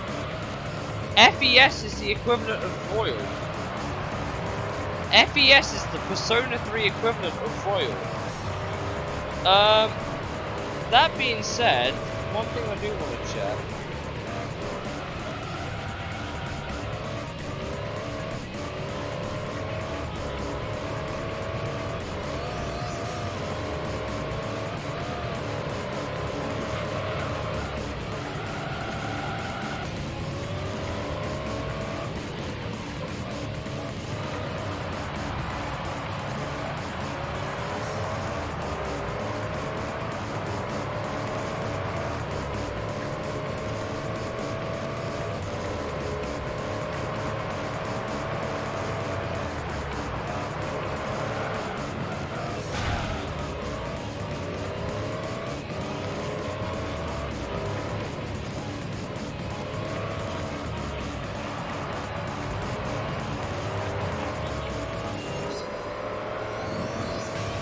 By the look of it,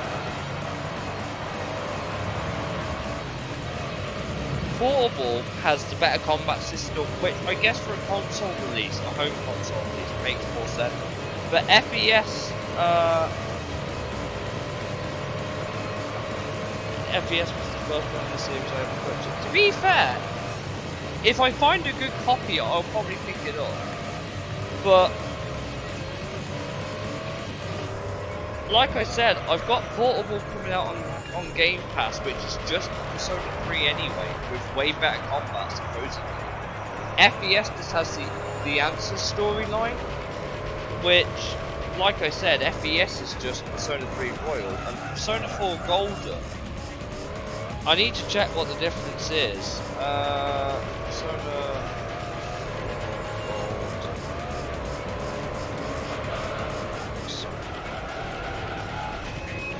Because they seem to have a habit of releasing the base game and then releasing a version with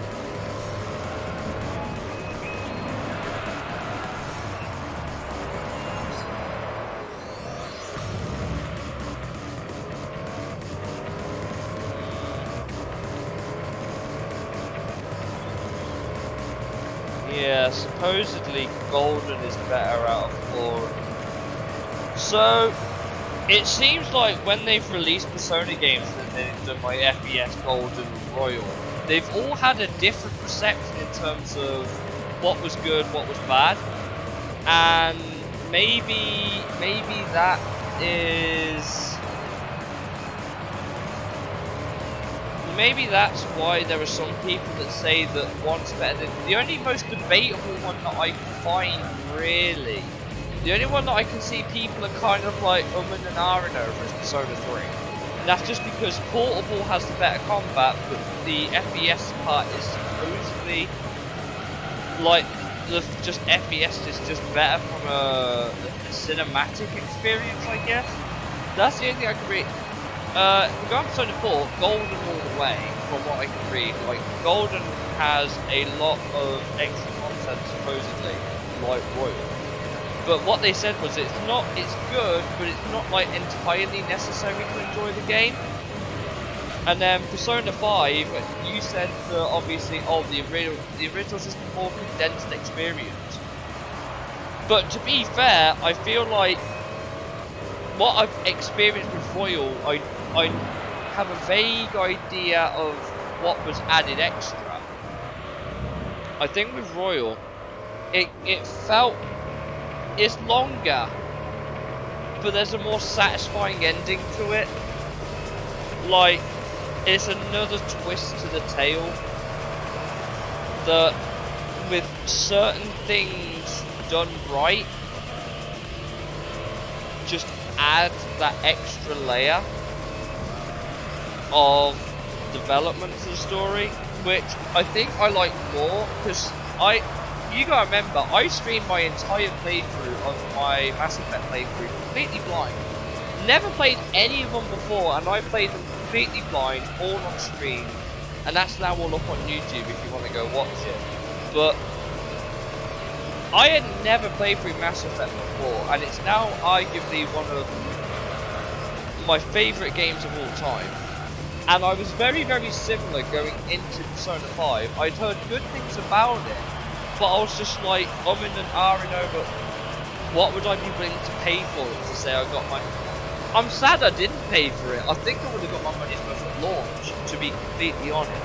But from what the sound of it is, with Persona games, you don't get the original launch, you get the one that comes after with all the DLC and stuff. Because apparently that is it's like a more comprehensive way of playing them, waiting for that extra content to come out and then just buying it. It's like buying a Game of the Year edition, where they're like, oh, here's the base game, but here's all the DLC tossed in for free. It's kind of like that, which isn't a terrible sales marketing respectively, but it's not like terrible for sales or like it. But if you bought the first one when it first came out, I can understand why you might be angry that they've released one with all the DLC. But to be fair, all you're doing is kind of like when you buy yourself early access. You're just getting earlier access to the game in a trade-off for buying DLC later down the line. It's just that for some people it's more cost effective to buy the game once with all the DLC, combine it all together when the game's a bit more dead, I guess would be the way. Royal is what? Royal came out, I don't know, about a year or so after the original launch of Persona 5, something like that.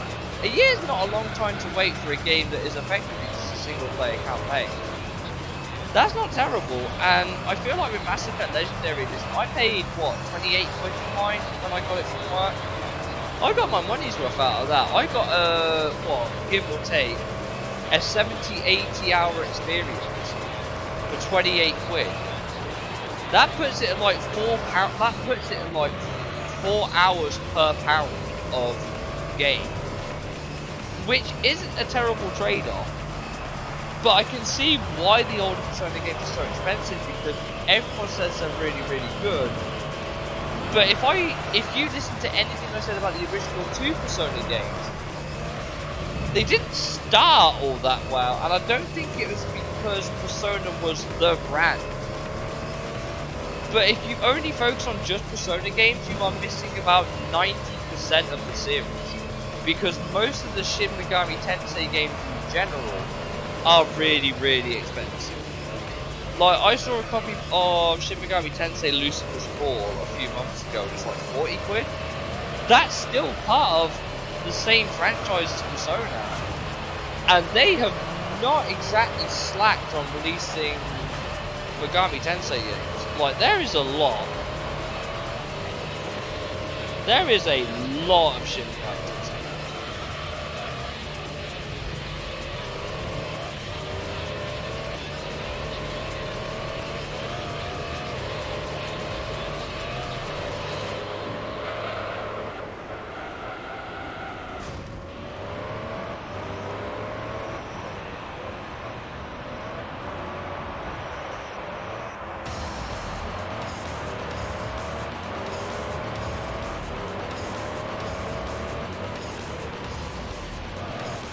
Ah, okay, so they don't actually sell the DLCs. Fair enough. By the way, look how many series there are to Persona. Like, Persona's just one spin-off. You've also got Devil Summoner, Majin Tensei, Megami Tensei Gaiden, Digital Devil Saga, Devil Children, Devil Survivor.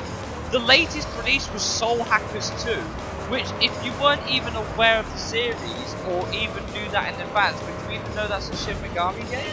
I wouldn't. The first game came out in 1987. Yeah.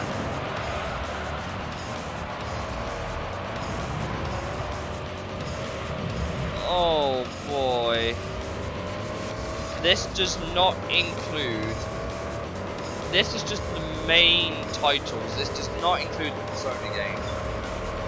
That is a long list of games.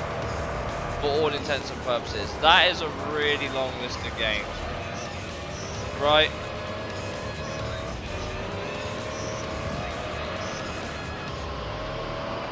But Persona is arguably...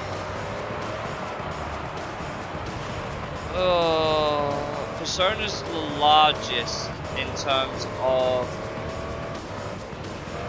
the Megami series. Persona's probably the one to have, I would say. But don't get me wrong, I like video game collecting as much as the next person. I own a Castlevania limited edition 69, right? I own that with the art book, the CD, everything, right? If there's a point where even I'm going, I don't need that, I don't think it's a great impression.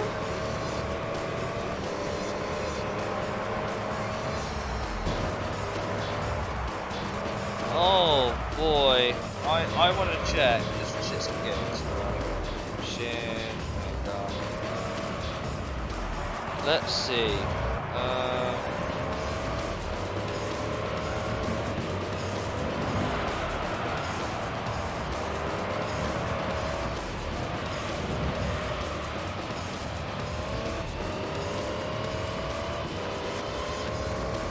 This is £190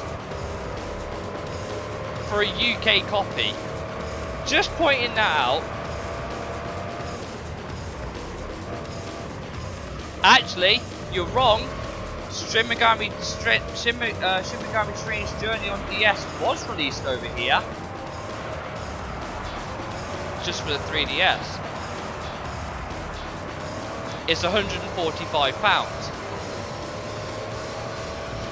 Then there was Shin Megami Tensei 4 Apocalypse, which is £175.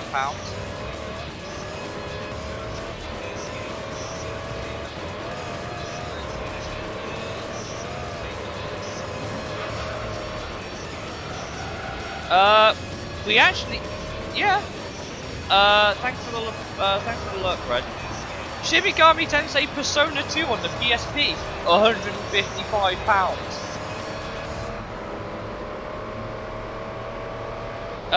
Shin Megami Tensei 5. Oh, that's the Fallen Man Premium Edition.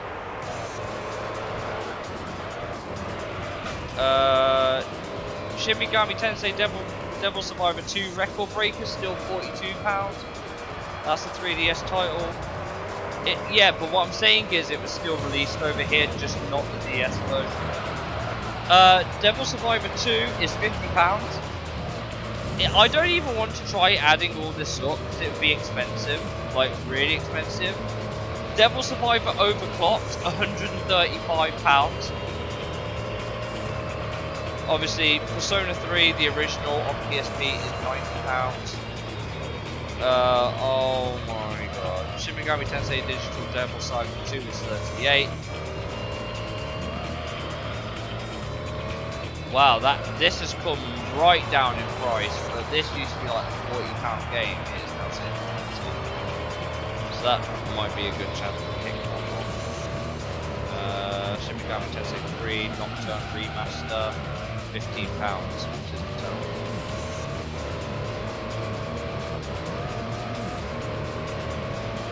I feel like that is definitely one of those series games that you want to pick up when they release, whilst they're still cheap. I honestly feel. But you've also got to remember, you've also got to remember, right? I'm only 25. I haven't exactly had a smooth transition in terms of like well-paying jobs or whatever. So I think I've done okay for myself so far. But you've also got to remember that when I was on, since I'm on the autism scale, when I was growing up, I didn't have this super invested variety of games that I really liked playing. Kid me was just happy playing racing games, which in hindsight may have been a bad thing, but all the same, I've got very well looked after conditions of games that I really liked as a kid, and I've got them in very good condition. It's only really in the last year or so I started getting it really into like, I want to grab this, I want to grab this, I want to grab this. But if I told you that I've bought half those PS1 games up there and I still haven't played them, I don't even know if it's just a case of like, I don't know if I'm buying them for the sake of saying I own them, or if I'm buying them because I actually want to play them. And I think what you have to remember is that everyone finds value in games differently. But I don't know. Everyone's different.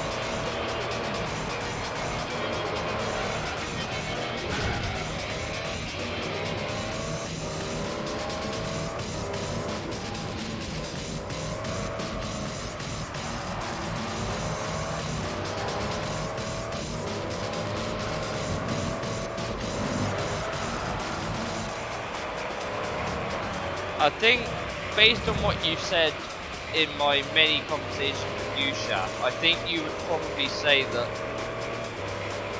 you were just lucky at the time. I guess, I don't even know if you ever actually played any of them. You said you own them, but you haven't played a lot of them. And I'm just wondering if that's just because you bought them intending to play them when you just ran out of time, or you actually had an interest in the series. Because I feel like if you had played them,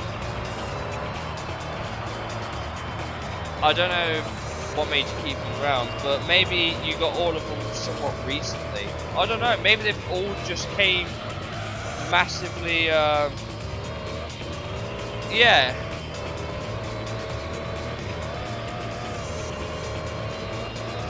Yeah, I think, I would argue then that you just, I would say it's down to circumstance then. You buy them with the intention of playing them and then just don't have the time. To be fair, you barely have the time to enjoy my streams, which I get. I get it. I get it for a lot of people.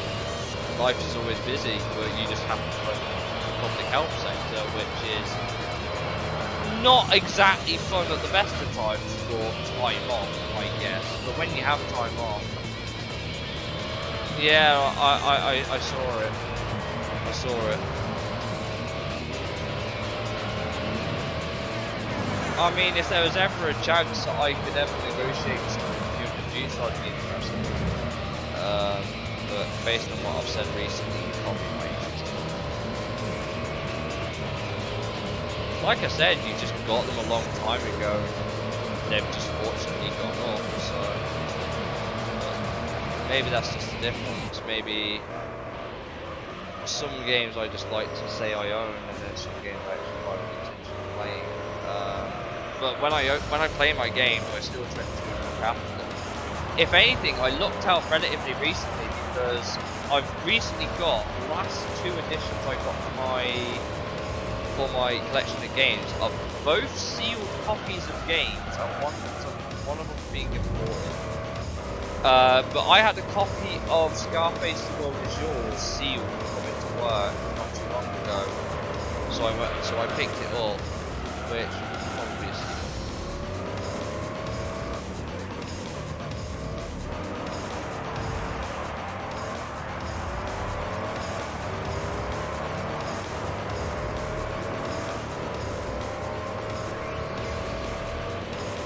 maybe start picking 2 copies. I don't have the money. It's not that I don't have time. You gotta remember, I put a lot of time into these streams. Like, I'm putting in what 12 hours a week streaming on average, which is pretty good.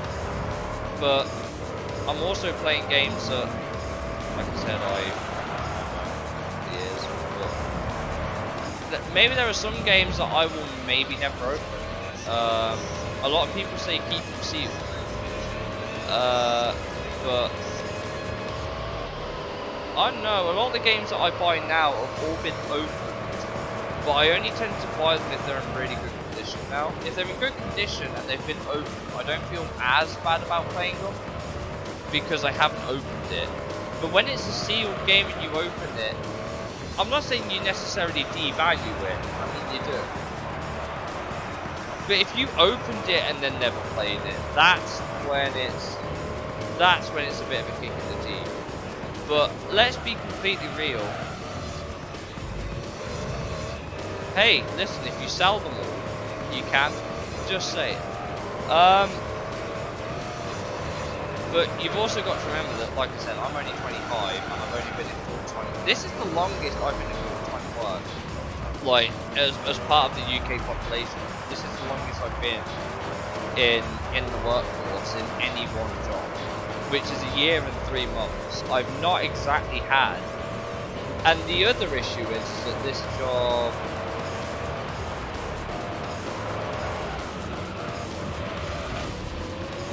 yeah, but I work at a second-hand retail store where everything is second-hand. So it's always old, and now I rarely buy new. And if I buy new, it's usually digital now. But if I like something enough to buy it physically, then it's done a good job. But like I said, for some reason, I don't feel like it's cool that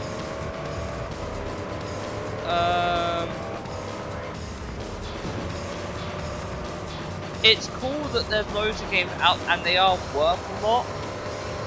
But I think you might feel the same way, but I don't feel bad that I'm missing out on them. I don't feel, because I didn't grow up with them. It's not something I ever went to myself, yeah, I grew up with that series, I want every copy. It's not like something I did, Persona to me is not what Gran Turismo 4's was, is what I'm trying to say. But I'd be lying if I said that because I only like the Persona games, I didn't like Shin Megami Tensei. Because all of them, for all intents and purposes, are JRPG story experiences. Every single game, no matter how you want to slice it, they're all JRPGs, turn-based. Final Fantasy, again, not my sort of jam, but you can be sitting there going like, if you like Persona, why don't you like Final Fantasy? For the same reason that I didn't grow up with it. I don't see the appeal of Final Fantasy games, and I never saw the appeal of Persona games until I tried one. But you gotta remember, it took 5 years, right? 5 years for me to even try Persona 5, which was aimed at newcomers, because I didn't want to spend the money on it, and I had no previous experience with Persona games recently. In fact, the only thing, I know it's a series staple, so this might sound really bad, the only thing I'm not too fond of is the turn-based combat. I don't like turn-based RPGs, and when I say I don't like them, the only reason I persisted with Persona the way I did was because the story was just that good. If you can keep me invested through what is effectively,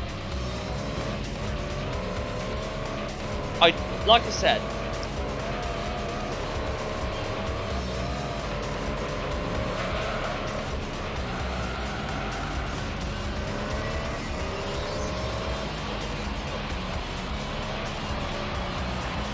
I think the difference is that since you bought games new and you were regularly buying them, maybe the difference between me and you is that you've been doing it for longer, probably because you've had better means to do it. You got I don't expect you to say it here. You can tell me in Discord if you want. But I know you're older than me, and I also know that you've been in employment a lot longer than me. Which is a good situation to be in, being in employment longer. But let's be real, I went for a second-hand company over here, right? I think Shaf already knows, and some of my viewers here already know where I work. I'm barely walking away with enough money to really treat myself on it. Like, I am fortunate if I have 50 quid to spend on myself or not. That doesn't go far when you can't save anything either. I struggle to put money away every month. I'm working for effectively minimum wage, and I would love to be able to have a better means of buying more, buying more to have more, right? Like, I've got a collection I'm somewhat happy with. I think I was happy with the games I had when I really moved out.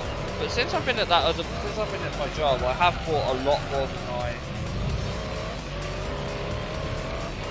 I didn't have that look. I was the first, over here the law changed. I was the first year that had to stay in education until they were 18. Yes we are, because my thumbs are sore and we were discussing the madness that is Shin Megami Tensei.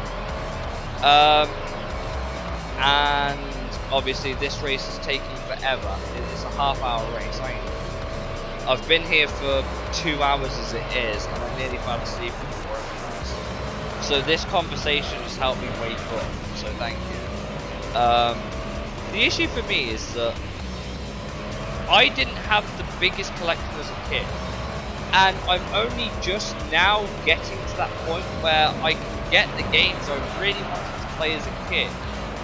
But part of me, I guess I'm suffering from what they call FOMO, the fear of missing out. I think that's maybe what my issue is. I think, like I said, I'm on the autism spectrum, and the way my brain works is that because I never got to experience it as a kid, I'm feeling like I'm missing out a lot, and I never had the means as a kid to, like, don't get me wrong, I was very fortunate that my parents got me a game here and there, and growing up I mostly got a game or two for Christmas, right? But they were mostly of the same series of games I really wanted. But all the same,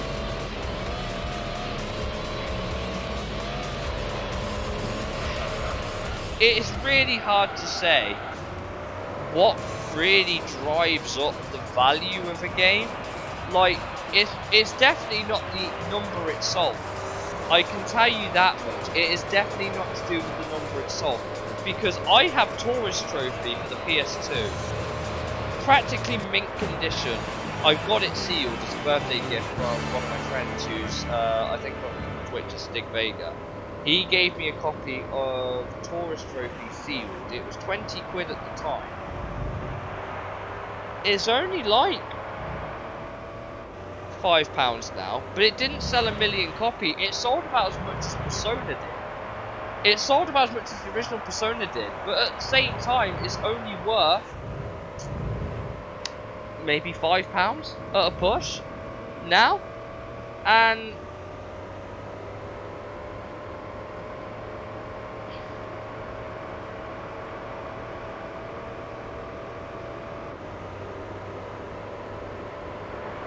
yeah, and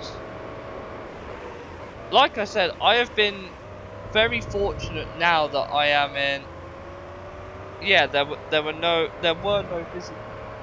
The 360 and PS3 started it, but in terms of the PS2 before, if you didn't sell a physical copy, that was it. But the thing is that there's always a finite amount of limited copies. And anything pre-2005, with certain exceptions, anything pre-2005 was physical only. And the finite number over the years doesn't necessarily decrease, but what does decrease is the condition of said item, and the less of a good item there is, the more it's worth.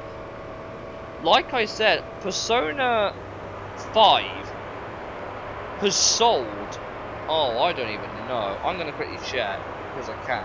I'm going to quickly check how many copies Persona 5 has sold, right? Why couldn't my phone recognize me?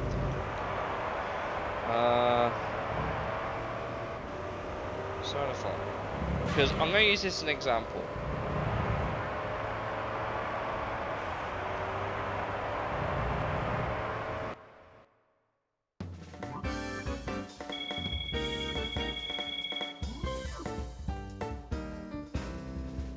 I'm sure there will be somewhere on here.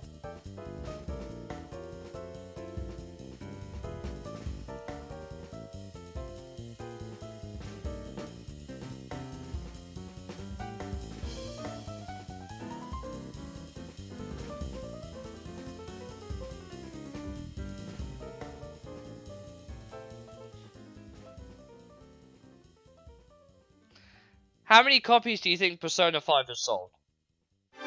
Worldwide. Have a guess. Try and guess how many copies Persona 5 has sold worldwide.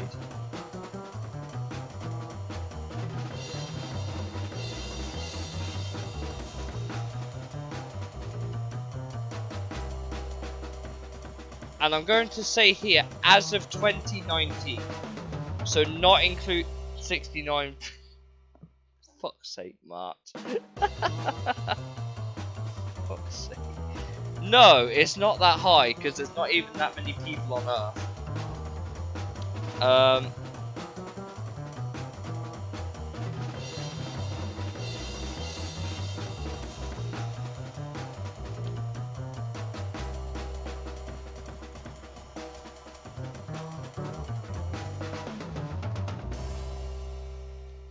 So, as of December 2019, Persona 5, not Royal, Persona 5 has sold 3.2 million copies.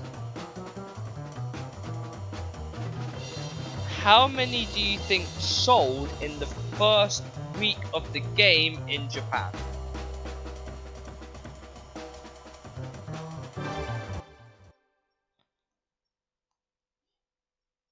So the Japanese launch date was September 15th, 2016.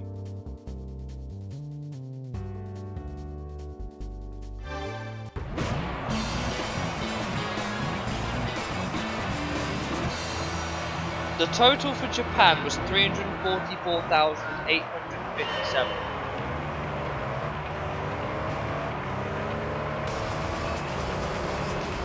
In the first week, which means it is only sold 10 times as many copies as Japan in the first week in 3 years, which for a game like Persona is pretty good.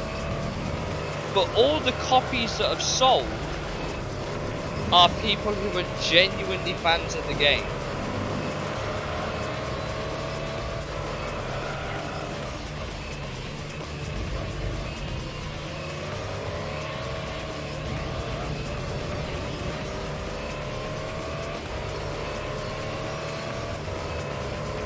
Like,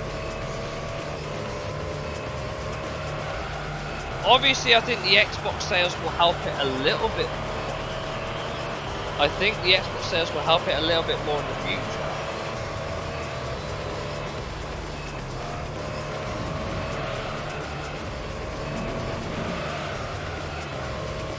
But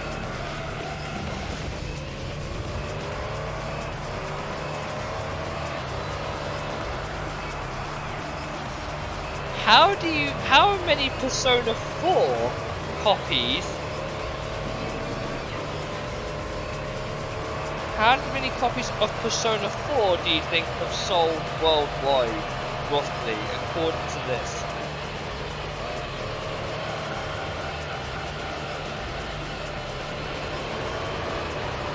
So that is North America and Japan.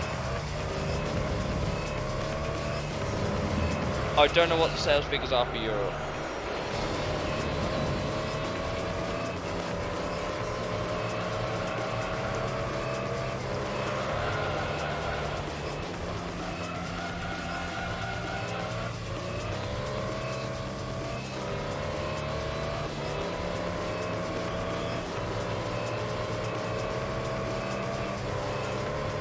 Nope.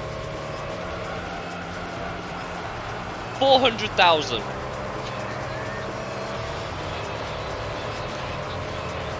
Not even a sixth of what Persona 5 sold. Obviously not including the re-releases and whatever, that's just the original Persona 4 in Japan and America.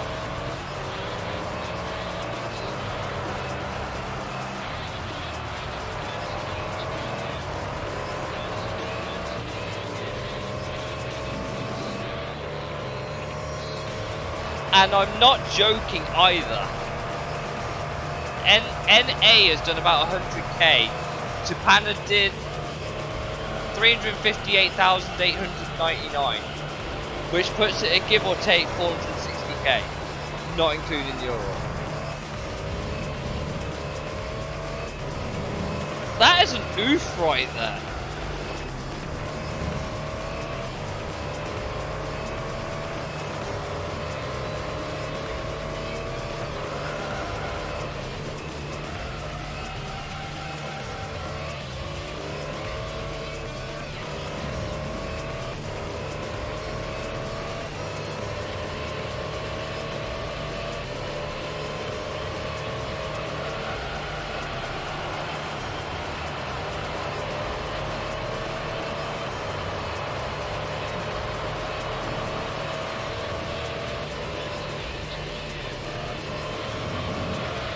So, I don't know, Persona was definitely very hit and miss over here. Shin Megami Tensei in general doesn't seem to sell all that well over here, actually. Like, Persona 5 was the exception. But everything else prior to that didn't seem to sell that well.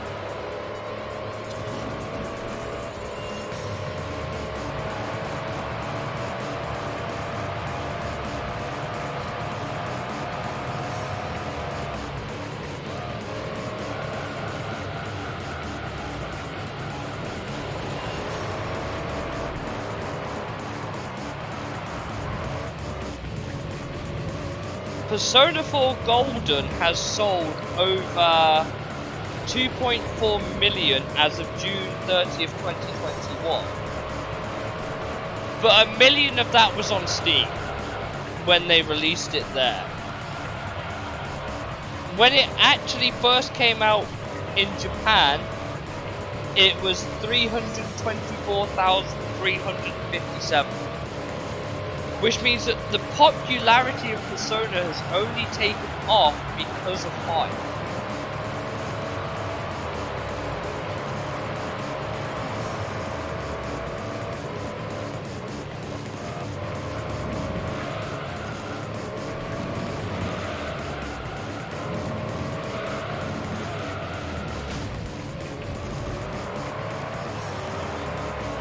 So there you go, I guess.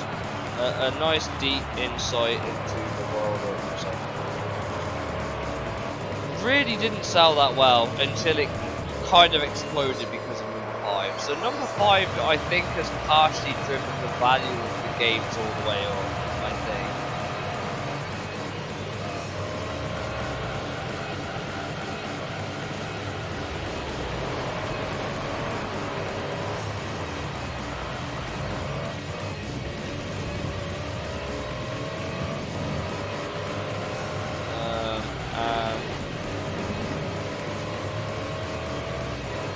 But there you go, I guess.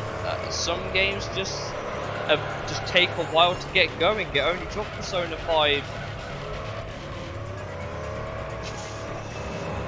45 years, but hey, it's finally taken off 45 years later after the first one.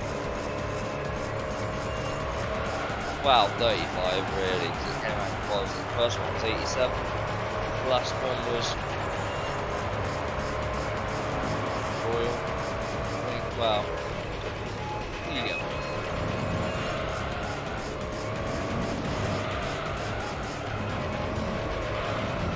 But to be fair, I say that there were some games that I bought that are now worth more than when I bought them. Like the Pokemon games, for example.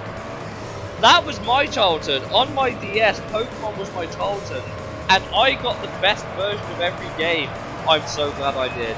They are worth so much more money now than they actually used to be, which is baffling to me. Then they released Diamond and Pearl on the Switch, but it's no Pokemon Platinum, which is like double the price. Same with Explorers of Sky when they did Explorers of Time and Darkness. What was it? Explorers of Time and Darkness, was it? Yeah, we had them. I've owned them since I was a kid. Black 2 as well. I got lucky with them, I think. I don't think adult people ever appreciate that. But yeah, I currently have a game series I'm trying to collect everything of. I've technically done Forza and Gran Turismo already. I'm now on my third set of games, and oh boy, has it been a roller coaster to try and obtain them so far. One of them is coming from Japan, like I said. That is a sealed copy. I managed to haggle the price down from 121 to about 108. But I'm in the process of trying to collect a game set by a publisher. Both of them Japanese actually, because I'm missing. I think there's one Polyphony Digital game that I am missing that was released over here and is a bit tricky to get a hold of. But I'm looking for a copy of it. And the other one is Genki, a company called Genki. I was lucky, I got given the PS2 copy of TXR-03 by my brother. But since the AI's driving itself, you can see, I'll quickly go and grab every game I have by the developer that I want to own. Give me a second, it will only take me a couple of minutes, I've got a couple to find, but I know where they are. Give me a second.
I knocked the cables.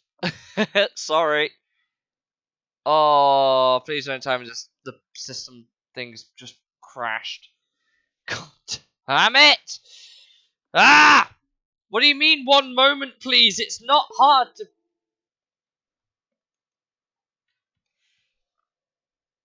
Oh, come on. So if you don't know, my device is... Oh, where is it? Down here. I can't get the angle. There we go. It's down here, and I've just moved my map with my my foot. That's gone particularly well. I've now got to figure out why this has crashed. God damn it. I don't ask for much here.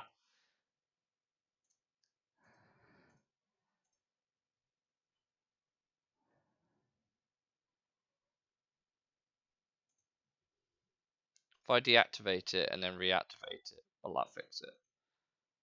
Sorry for the Batman symbol in the camera.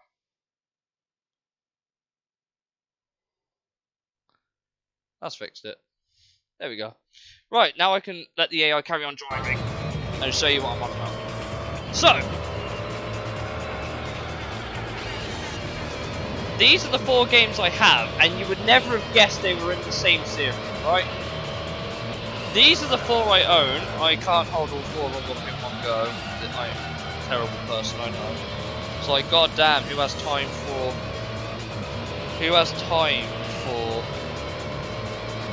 that shit, right? So, give or take, these are the 4 I own.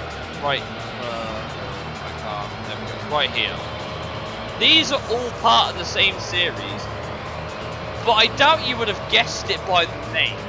The only thing that ever gives it away about the fact that they're all the same game is the fact where you've got this damn smug, right? You've got this damn smug smiling bastard here in the corner. This is a company by the name of Genki. Yeah, don't worry, you didn't miss it. We cut the stream. We cut the stream for a moment because the cable decided to slip out of my map, which is on the floor. But I basically was saying that I've only started going through a set of games that I want to complete, regardless of where they came out. I only own 4 right now, and you wouldn't probably believe it beyond maybe the bottom 2. But these are the names of said games, and they are all part of the same series. But you would never have guessed it by the name, at least over here in the UK. The Yanks had the right idea, naming everything like this, and it was consistent. But no, over there, this here, which we have streamed once, we've streamed it once, but this here was called Tokyo Extreme Racer Drift 2 in America. Which keeps in line with the theme of this, where they're Tokyo Extreme Racer. In America, this was called Tokyo Extreme Racer 0. The UK never got this. The UK never got this, as you can tell by the American age rating. It's the only American game I have of this series so far. But all of these are part of the same same developer, because like I said, the only reason you can ever tell is because of this smiley boy in the corner for a company called Genki. And they've gone through some developers over the years, like holy shit. They have self-published Ubisoft and Crave Entertainment. They've had 3 publishers. And one of the ones I'm getting is from Japan, and I don't intend to unseal it because I can't play it. But I'm getting one of the games from Japan, and that has also no name correlation to the rest of these games right here. Like, at all. Oh god, I'm going to bring up the wiki page for this game series. It's just painful.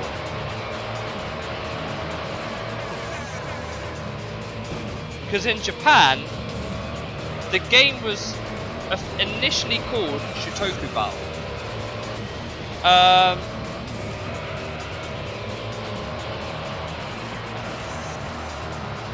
So, as far as publishers go, it's had Crave, Jaleco, THQ, Ubisoft and Konami.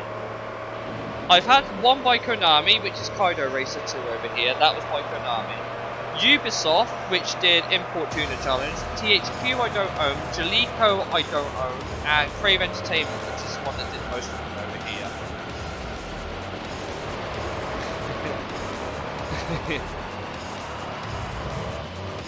Oh god, yeah. So let me give you an idea of how many games there are. The only two, I'm going to zoom in the list a little bit because the last two aren't important. Look how many games they've released in such a short... Look at this! What year is this? 2005? 2005, they released 1, 2, 3, 4, 6 games in 1 year. 6 in a single year.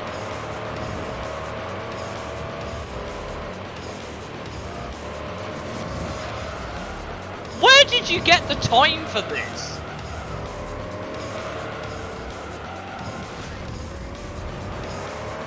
I actually just don't know. Pumping them up, no shit. Oh god, okay. So I can tell you which ones came over here to the UK. So, we had Tokyo Highway Battle, which was the PS1 in 96. Tokyo Highway Challenge in 99, and then the sequel in 2000. Then we got TXR 0, which is the PS2 one I have down there. That was 2001. Then it was a bunch of other games that we never got, and then it was Tokyo Extreme Racing Drift, which is the original Kaido racer over here. And then in the same year they did Tokyo Extreme Racing 3, which is the American copy I showed you. And then they had Kaido Battle 2 Chain Reaction over here.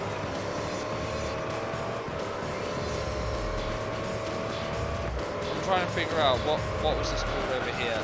Oh no, sorry. You know how I said that Tokyo Extreme Racing Drift was the first game in the Kaido Racer? No, I was wrong, because Kaido Battle 2 Chain Reaction is the original Kaido Racer over here, which was 2004. Then they did Street Supremacy, which is on the PSP. It is apparently a shit game. Then they did Kaido Racer, Tokyo Extreme Racer Drift 2. Here's where it gets confusing, was Kaido Racer 2 here. Where's the logic? You had Kaido Racer in 2004, which was called Kaido Battle 2 Chain Reaction, but Tokyo Extreme Racer Drift 2 is Kaido Racer 2, but the original Drift is an American standalone game. Who did this to you? And then obviously Importuna Talent, which was a 360 exclusive. Like, what? What am I even meant to say to that? Like that, and you wonder why finding these is so difficult for the same game over here. Fucking hell. They're the only ones that we got in North America. Everything else was Japan only, I'm pretty sure. My favourite thing is that Genki's latest game was Shotoku Battle Extreme for the mobile, which shut down the same year it came out. There was a 6-year gap from the last time they tried it. So, theoretically speaking, their latest game was 2006 Importuna Challenge, produced by Ubisoft. That was their last game that they actually released. If you want to go off what is still actually available to get.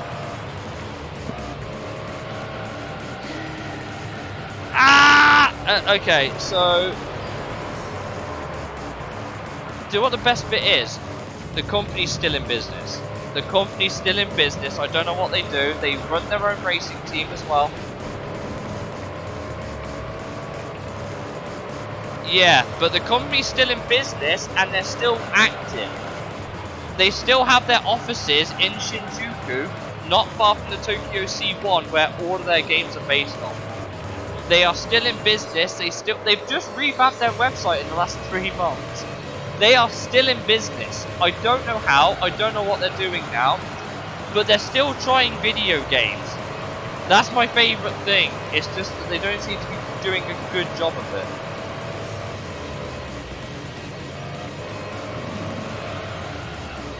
So the first one that we got over here in the UK was a game called Tokyo Highway Battle.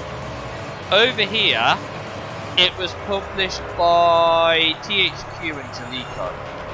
Jaleco known for a bit of shovelware, but it came out on PlayStation and the Sam. Right, so that was the first game we got. The second one was called Tokyo Highway Challenge over here in the I don't know, they still have 150 employees if you want. So over here we have Tokyo Highway Challenge, which is on the Dreamcast. Now I don't own a Dreamcast, but there's a significant price difference between the two. I'll show you. I'll again use my work website.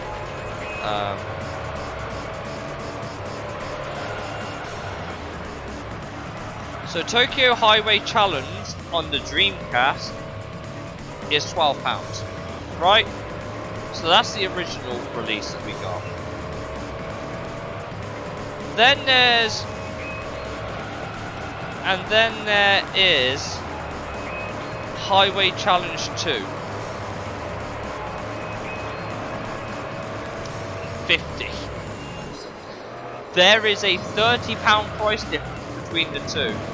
By the way, question, does that box art look familiar to you? I'll give you a hint, you've seen it before.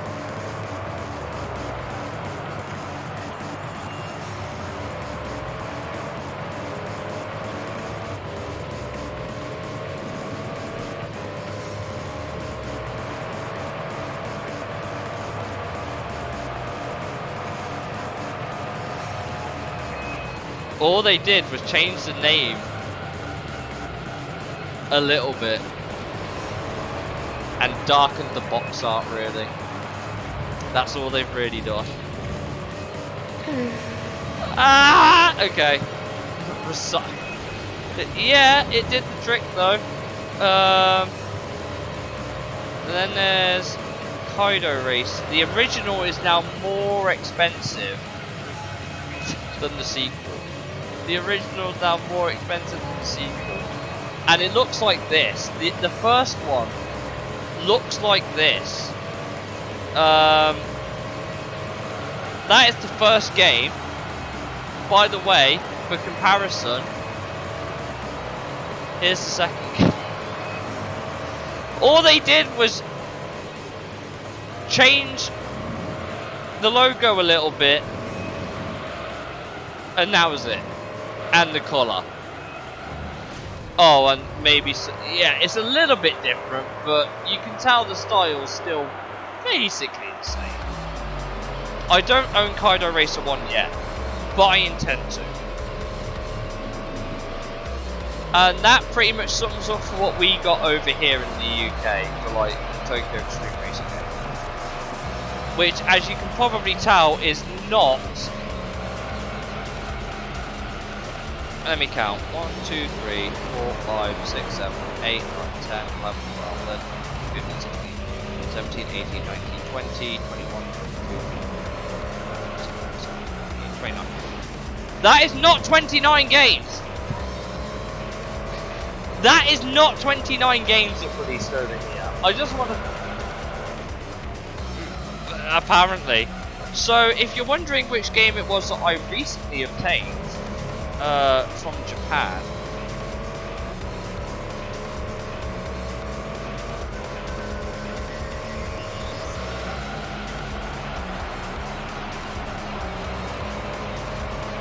Oh, that image is horrendous. Give me a... This is what I bought. Same series. Same series! And you wouldn't even know. The only thing that gives it away, look who's in the bottom fucking corner.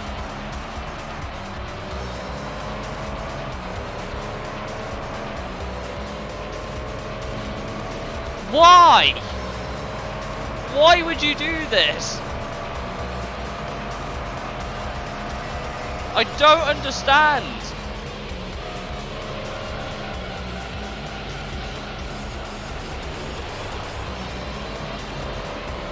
I just don't understand.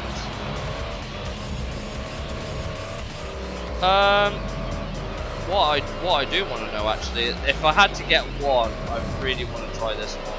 Let me see. Let me see if I can find it. Well, I could probably find it on Google.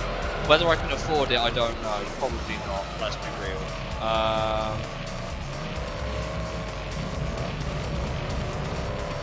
Found it. Google does a good job of.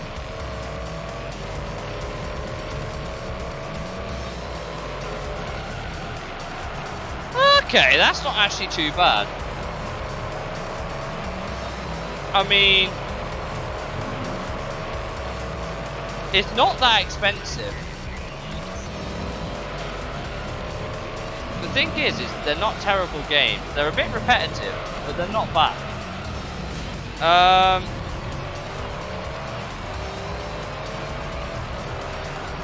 So this only released on the Sega Saturn, but was based on the manga. Was based on the Wang and Midnight manga. All the same. That's not actually too bad a price, to be fair, considering it's already imported. It looks complete as well. That's still less than what I paid for the other games. I might as well open another tab. Well, keep my tab open. What is this? This came out... Because this game came out the same... They were in 1996. They published 4 games. In 1996.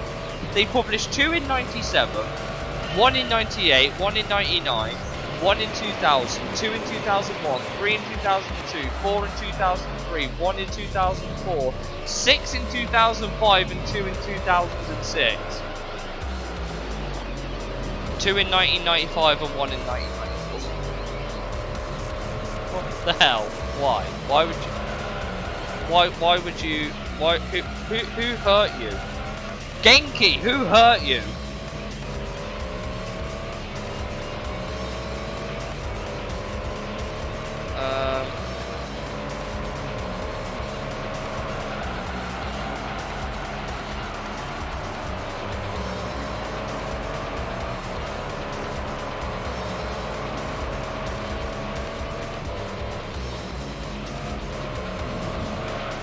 How much is this?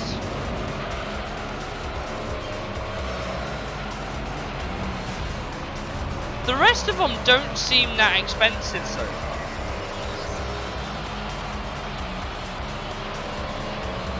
But I just want to quickly point out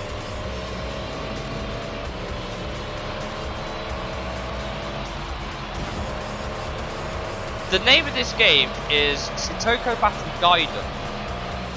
This is the actual full case of it, which, as you can clearly see, says Shitoko Battle Gaiden Super Technic Challenge. That's a bit of a longer tagline, but it's not that expensive apparently either. Okay, sure. Oh, by the way, can I just say, you know that game for the Xbox 360 we got? You know that game for the 360 that we got?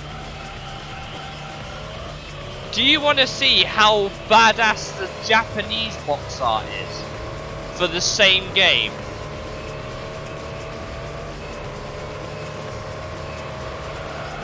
That looks way better. That looks way better to me.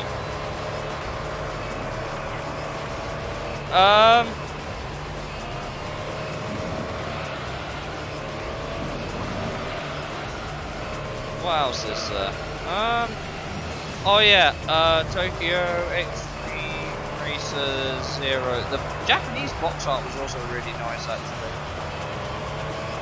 Yeah, that was the Japanese cover though.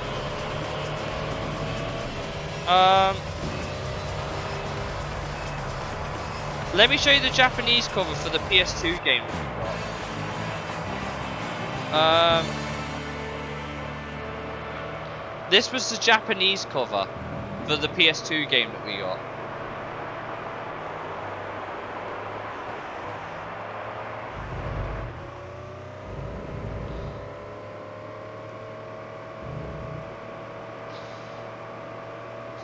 Maybe I'm missing. Oh, by the way, if you're wondering, I'll make you laugh, right? I'll make you laugh. They inverted the logo as well. They inverted the Genki logo from yellow to black, black to yellow.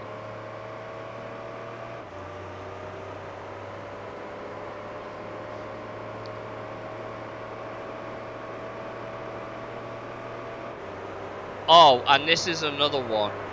I don't know what region this is. This is another one. This is called Tokyo Extreme Racer Zero X01. Well, 01. I don't actually know.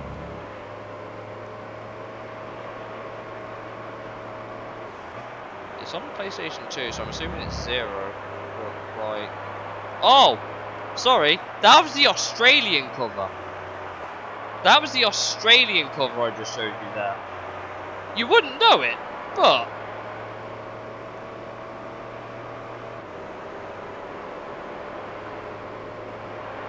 Oh, I found I found Tokyo Highway Battle on eBay for 28 pounds. Just so you know. I found the original PS1 for the UK over here for 20. That is an aggressively pink disc, if I've ever seen it. Thanks, Jalico. Sorry, THQ and Jalico. Oh yeah, this is also developed by Genki, solely in Japan. It's a Japanese import. It's not like they're like. It's not like their Japanese box art was actually terrible. This is the back of the box. I can't read it, but it shows you pictures. So...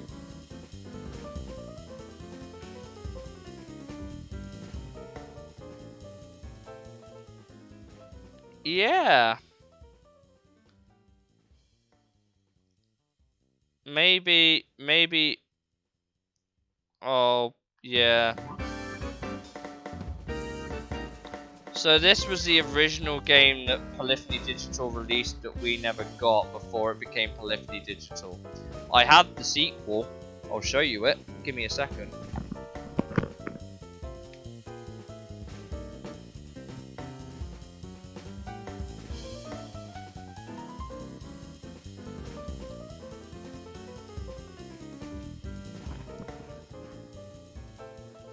Yeah, I noticed the AI won. I expected it to be honest, because yeah, it was a Pagani Zonda against everything else.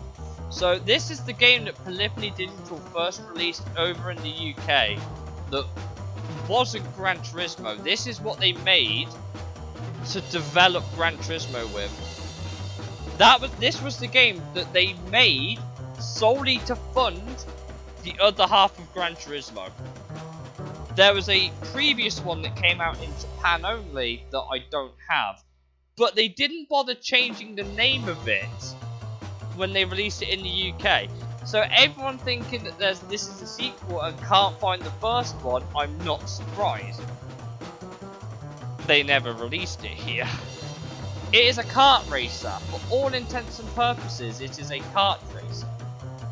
It is very kid friendly. It is very kid friendly. It looks like this. By the way, this character here has a really interesting story. Because... I kid you not, you open the curtain on her in the shower and she punches you in the face. I'm not joking. That actually happens. In a kid-friendly kart racer. By the way, it's okay for 3 to 10-year-olds. You know, kid friendly.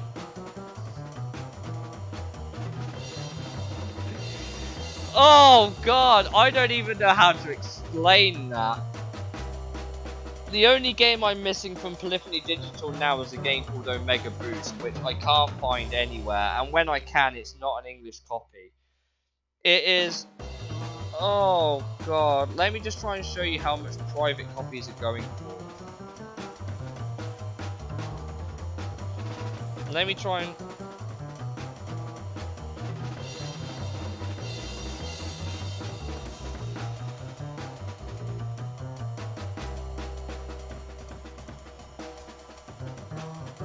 Found it, I found one.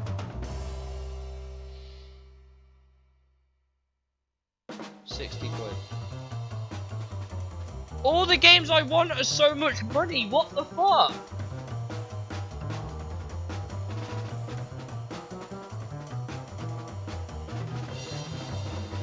Right, I think this would be a good time to save our championship work. We've done 5 races in today's stream, and we're only halfway through the championship.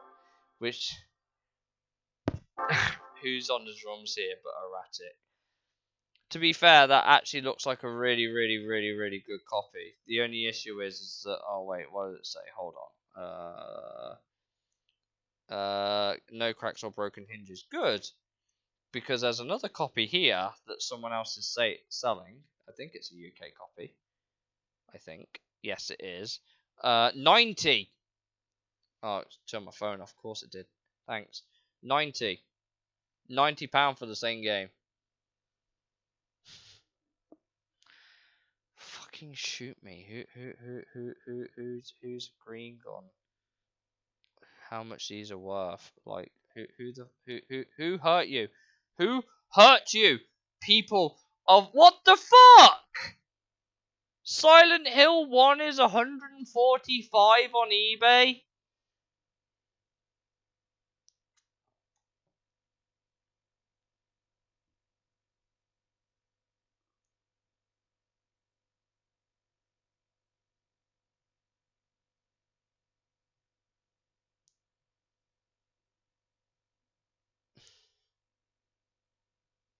Oh my god. What the fuck is going on here? What the fuck is going... Oh, Festive Smash Bandicoot. You know what? I'm not gonna lie. I'll make up for it Thursday. Thursday stream, I'll do another Smash Bandicoot. God. Hey, do you fancy the original Dead or Alive for the PS1? 40 quid. I've just noticed this happens to be the same seller, so I'm assuming that they deal in really high quality retro, which is probably why the price is a bit higher. But I found an X rental copy of the game. Jesus Christ. So yeah, welcome to my world of I have no money and I have shit I want to buy. I think that's every... No. Thursday, I'll do a Smash Bandicoot. I didn't even finish half of this beer.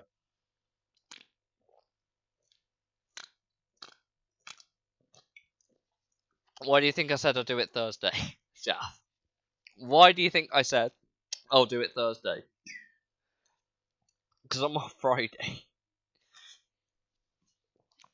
I just don't know what time I'm finishing on Thursday. I'll double check. If it's 5 o'clock, it'll be a 7 o'clock stream. If it's 6:30, then it'll be an 8 o'clock stream.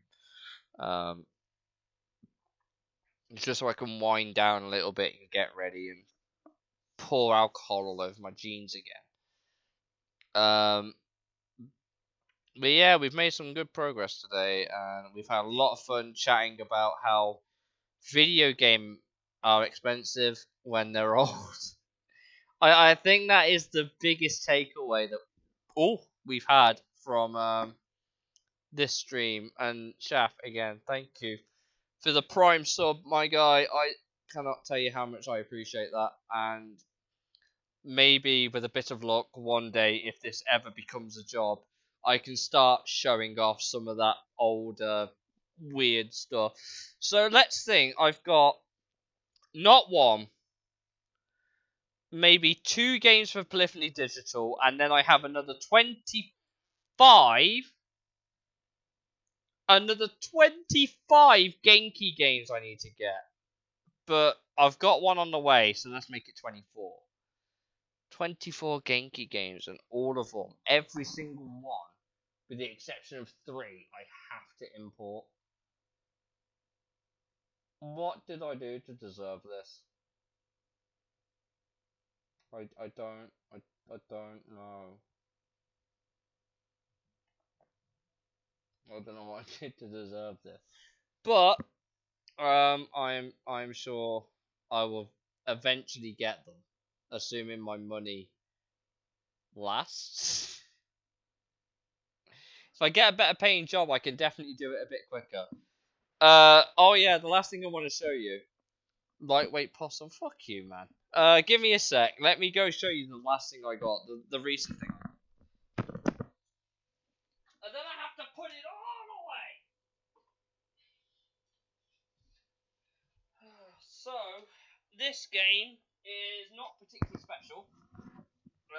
I don't know how well you could hear me. This game is not particularly special, but what is special is that nice PS2 seal that is still on the box. This is the game. It's not even that rare. This cost me £12, give or take. And I bought it from work.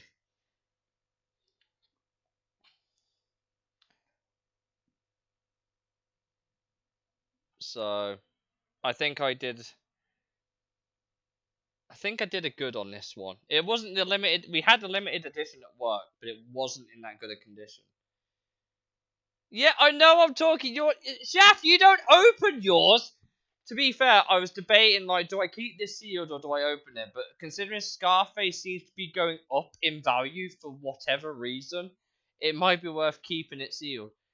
AJ Ultra. Hey, thank you for jumping in. Isn't this your... Did you change your name from Fishukt by chance? Or is that just another account? Because if it's another account, drop a follow. Wink, wink, nudge, nudge. You get what I mean? Yeah. Nice stream. Keep it sealed. I'll buy it. Yeah. Oh, yeah. Because I mentioned you saw me on the day it came in. So AJ Ultra, for those who don't know, he came into work, and I mentioned that this came in, and I said I'm buying it. I don't think he was too impressed. I've still got it sealed here. I don't intend to open it. I don't think. Literally. To be fair though, it can't be as bad because I am literally. If you heard my ranting on the stream, you would have heard me ranting about how I have another 25 imports I need. Well, 23 imports I need to. No, 21 imports I need to make. I've got to make 21 imports to finish a game series. 21 imports! Do you know how expensive that's. Hi, Japan, do you want all my tax money as well? Do you know what? Just take the whole bank account at this point. Just take my whole bank account. Just like, yeah, I'm going to be paying £18 per tax on items that I have to import if they're not already in the UK.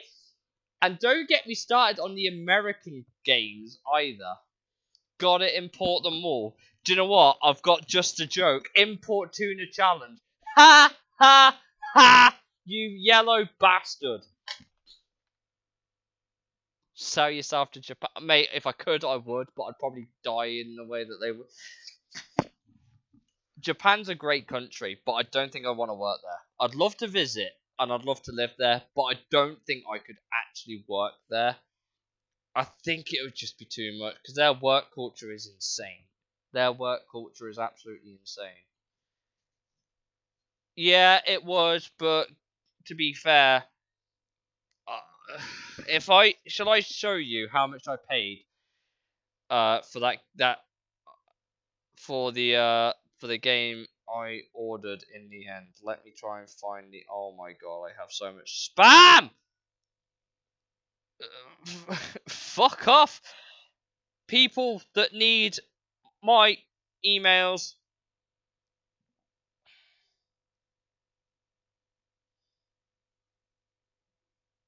By the way, the special thing about this copy as well, I know I showed you the cover. I know I showed you the cover, but I didn't tell you it was also sealed. It is a sealed copy of this game, which is why I paid so much. Not that I can play it. Look at the spine! There's not a single mark on it at all.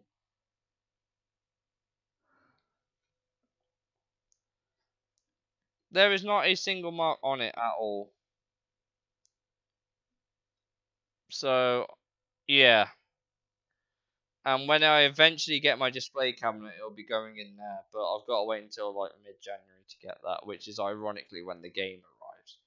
The game arrives in mid-January. But I suppose I should get this over with. Otherwise, you're not going to... God, that is a mid-noughties thing right there. Hello, I am a Nigerian prince and I want to give you $1 million. Not pounds, just $1 million. He offered me, still waiting. No, seems legit. Yeah, he just asked me. He asked me to give me his bank details. He asked me to give him my bank details. I gave it him. I haven't had any money. Although I have recently discovered this people called the council who seem to be taking all my money out every month. Bastards. Welcome to the wonderful video game. Yeah. Um. Yeah. So, do you know what? I will also say I think Shaft might be quite impressed with what I'm about to. Ow! Let's not stand on the headset cable. Ow! Get away, cable. Bugger off. Where is it? Where did I put it? Oh, it's here. I found it. Hold on.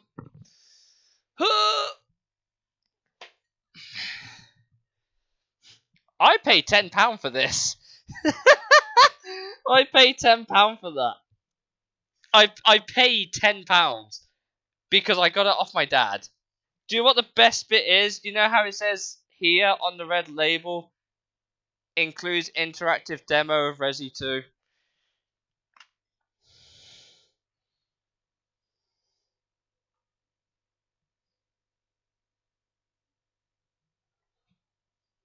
Thanks, Dad.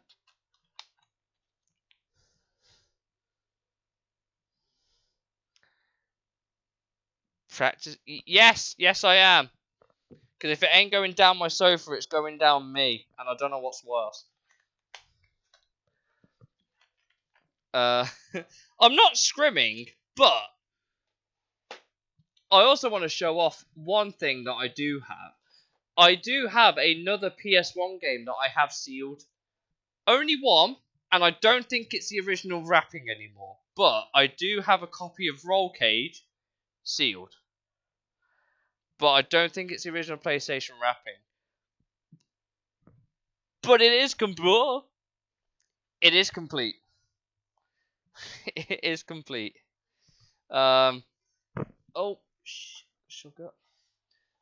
I did actually get, in all fairness, one of my favourite purchases I think I've ever made off eBay. Yes, I can. Sorry. One of my favourite. I bought this was $29.99 when it first came out. This was made by Interplay. So Interplay, you might know, is the original Fallout developers. Do you want me to tell you what my favourite thing about this was when I initially got it? Because I don't think you'll believe it either.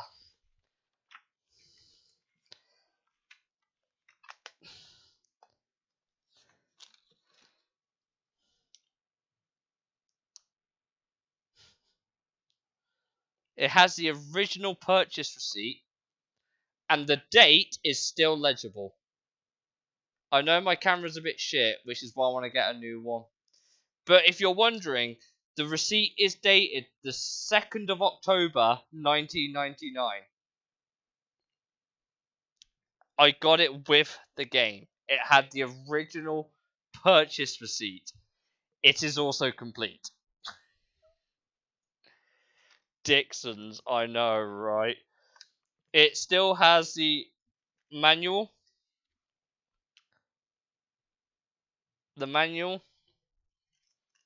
And it even has. I can't show the other side because there's personal details on it. But it also has the Virgin Interactive form to send it shit with. And the disc, not a single mark. You can even see my monitor behind it. It's that good. Not a single mark on the disc. This is one of the hardest games I've ever played. I just want you to know that. When I'm hoping one of my goals, I think, with the donations, one of the goals that I have with the donations and one of the things I want to do is I want to get the PS2 compatible PS3 so I can stream these and my PS2 stuff on a single console. Because at the minute I'm actually using my PS2, my PS3 is in my bedroom, but it only supports the original PS1. I want to get myself a PS2 compatible PS3 just so I can do some streaming. One thing a couple of other things I did pick up as well. I will admit, the only defect with this is that there's a very, very, very, very thin crack along the back of the case. But, for all intents and purposes, look at that manual! Not a single, literally everything else is mint. It's just the case. And do you know what the crazy thing about this one is as well? Give me 1 second.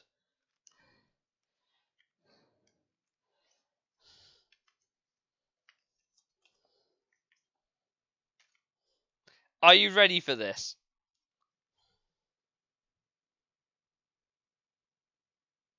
It has the Silent Hill demo. It has the Silent Hill demo with the booklet advertising it. And I don't even know how relevant it is. It still has this. I don't know what this is. I haven't read it, really. I'm not going to lie.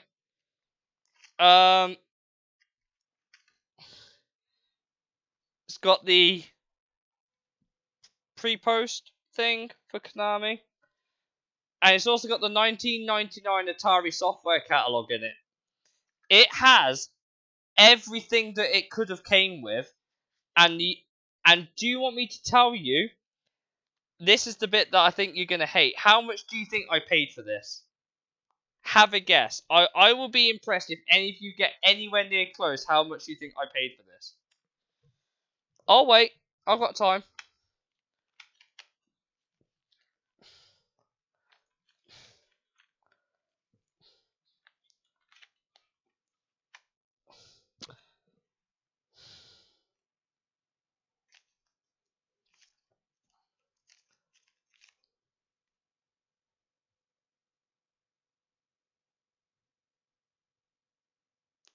£21.25. 21 pounds and 25 pence. That is all I paid.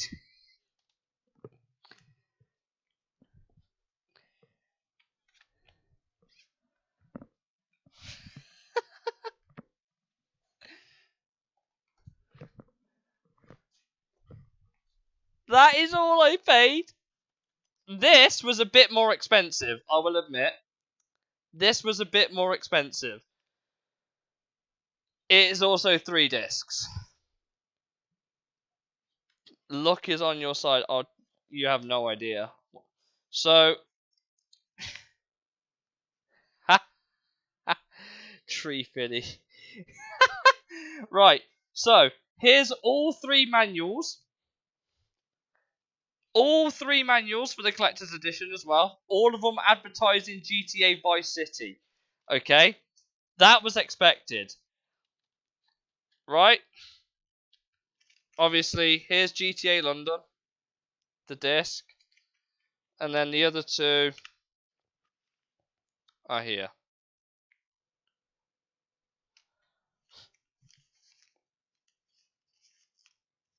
What did I pay for this? Oh yeah, this receipt was really long, so I traded some stuff in for it.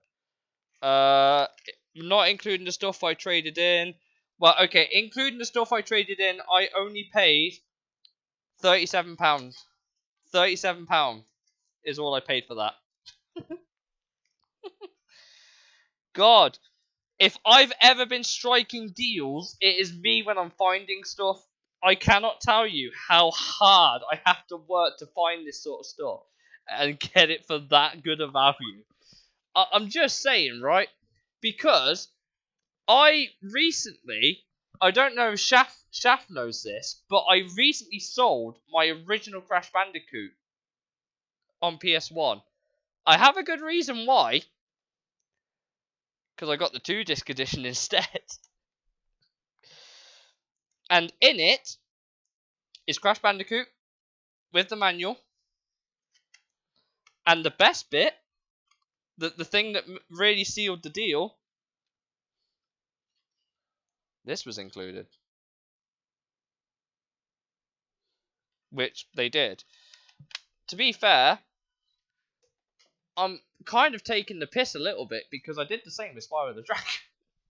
The issue is that I've not sold my second copy. That's the only issue. I have not sold my second copy of Spyro the Dragon. And the issue I have with these, right? This has the second disc in it. Obviously, manual's mint, because of course it is at this point. You should know me. There's the disc, the Spyro one. And then the one I bought from work, there's the disc. Here's the manual. Where did I put the receipt for this? Is it in the manual? Did I put the receipt? I guess I didn't put it in the manual. Or I've lost the receipt for... Oh no, I might have bought it with something else actually.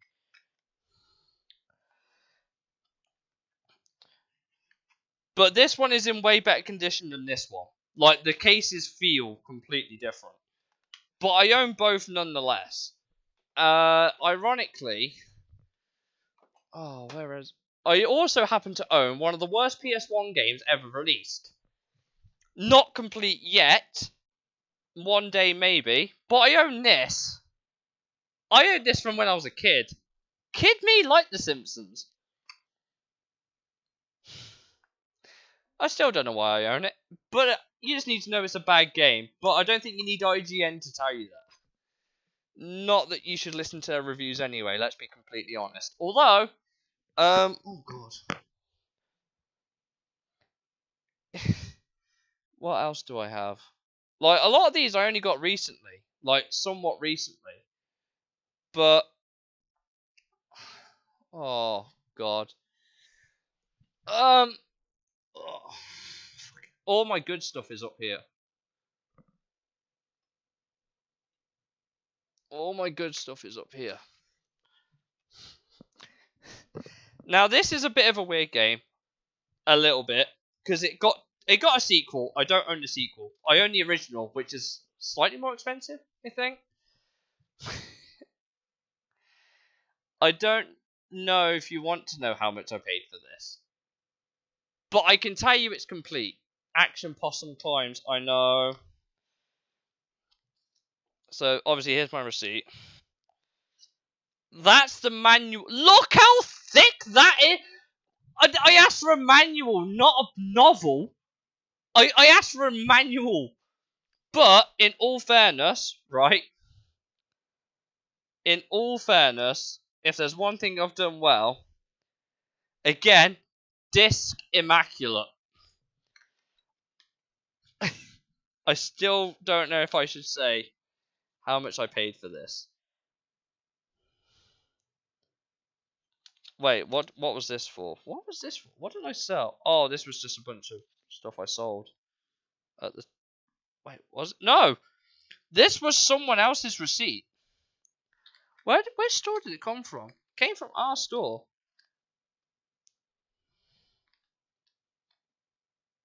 Huh. So someone bought it from our store. But if you want to know how much I did pay for this,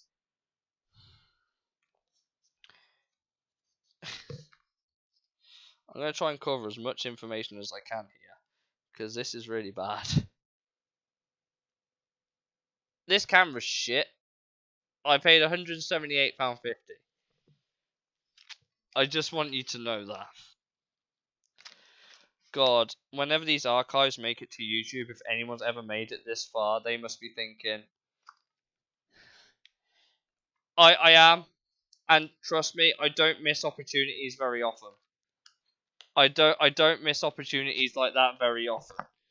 Because when it comes to myself, I am unbelievably picky when it comes to myself. Now, oh God, why am I so old? This is the same game I just put on the fucking shelf. Give me a second. Action Possum is go. Right. Hey, Mario with a D. That name is great. I'm not even mad. That name is great. Oh God. Cheers for the follow. This. I have this as well. And yes, it has the demo of Point Blank in it as well. I paid 130 for this. I can't tell you how much money work has cost me in my wages every time I've been in. What I buy these from where I work on the most part, and I keep complaining that they don't give me enough money. Stop selling shit I want then, and I'll have more money. Like, goddamn, I'm not asking for a lot here. Maybe it's just me though, right? Maybe I am just. Maybe. I don't know. This possum is a high mate. Wouldn't that just make me a raccoon? Absolutely, like, you know, proper bandit. I would admit, this is not. It's a good copy. By all intents and purposes, this is a very nice copy of Crash 3. Not the best condition thing I own, but still a good copy. By far one of the cheaper games in my set. The manual's pretty good though, to be fair. But then again, Crash 3 was super popular. Finding a copy isn't difficult, but I own it. But that's just obviously PS1 stuff. It's not that exciting, honestly. Although I have a few games that are questionable, I guess would be the word. I guess I'll end it on one final one that is iconic, I guess. Because I also got these given to me by Dad. If my dad ever watches these in the future, thank you. But I want to point these ones out quickly. Oh God, I'm getting old. Mint copies of Tomb Raider 1 and 2. Now, I didn't think my dad was not much of a gamer. He really didn't play games like at all. He bought them, but then never really played them. But I'd be doing him a disservice if I didn't say that he really looked after them. Like, really looked after them. He said he kept them hidden away somewhere, and he just never. He found them. LMP Dad, I know, right? Yeah. This disc is mint. Again, not a single scratch. There's a couple of fingerprints on it, but that's it. Basically a mint disc. This one, again. Hi, IDOS. I'll send you that in the future, I'm sure.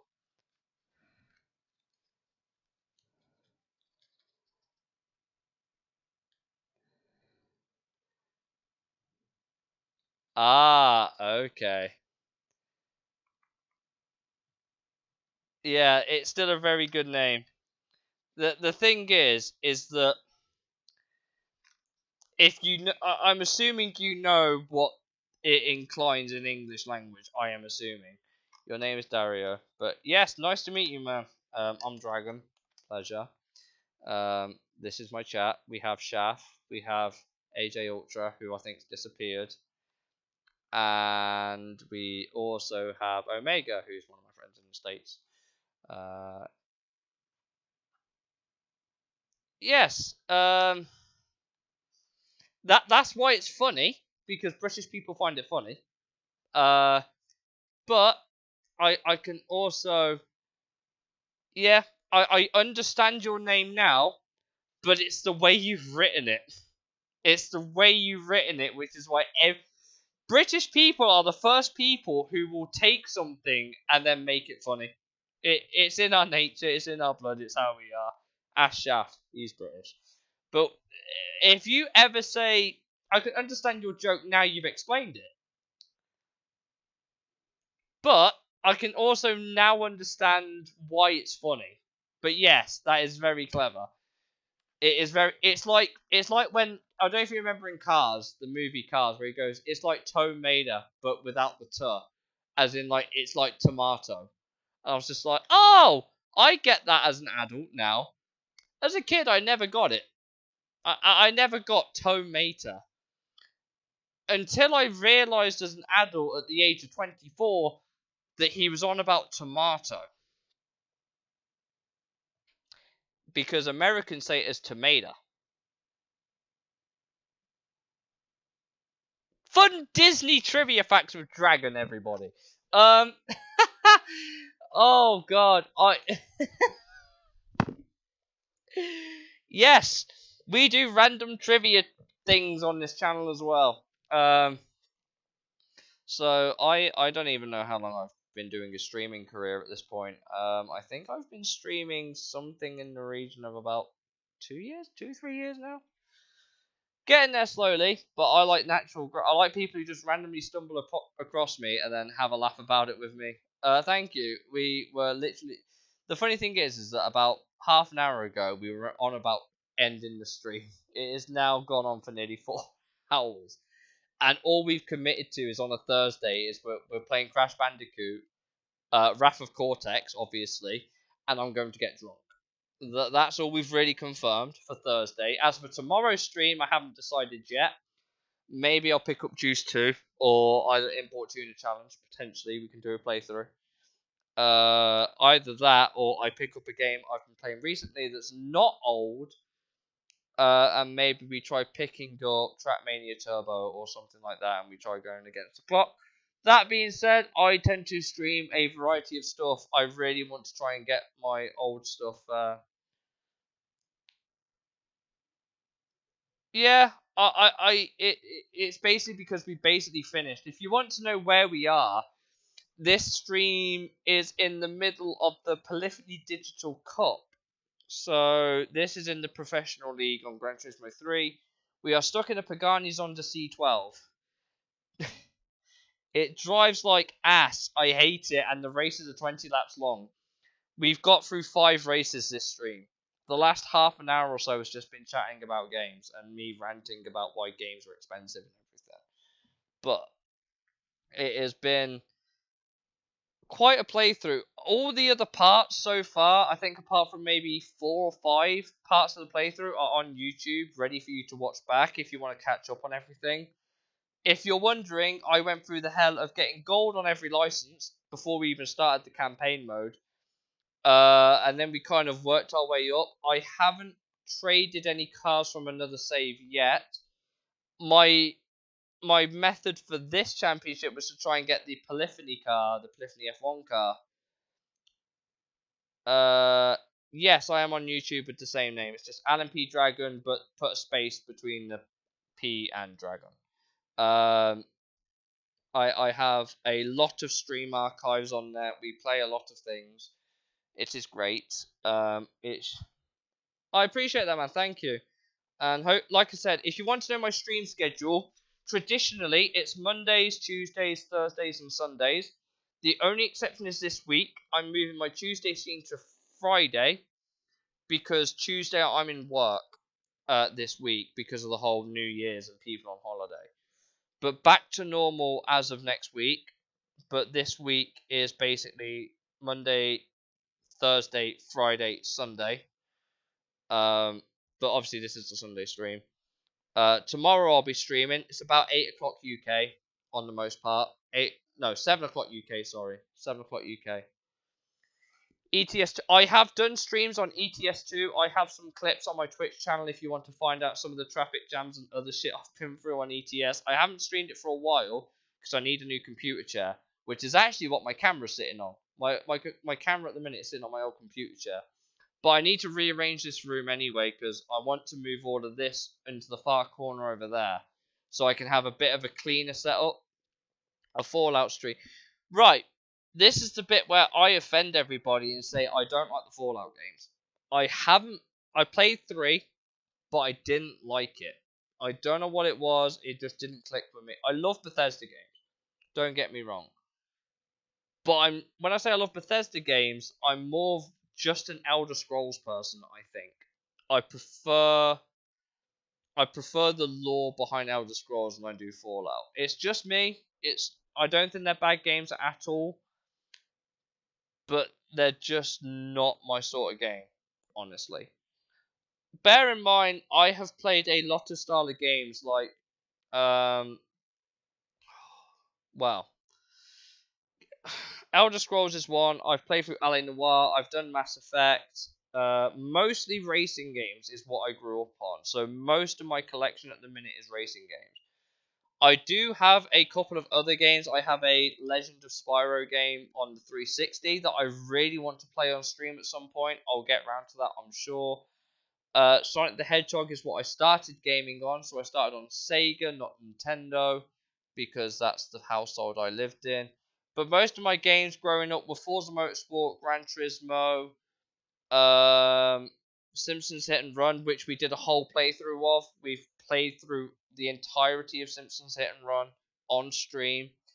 I've also got the Ninja Gaiden games. I like Ninja Gaiden, even though it's brutally difficult. I've played Destiny. I play all sorts of games. It's just that on the majority, racing games are what I mostly play.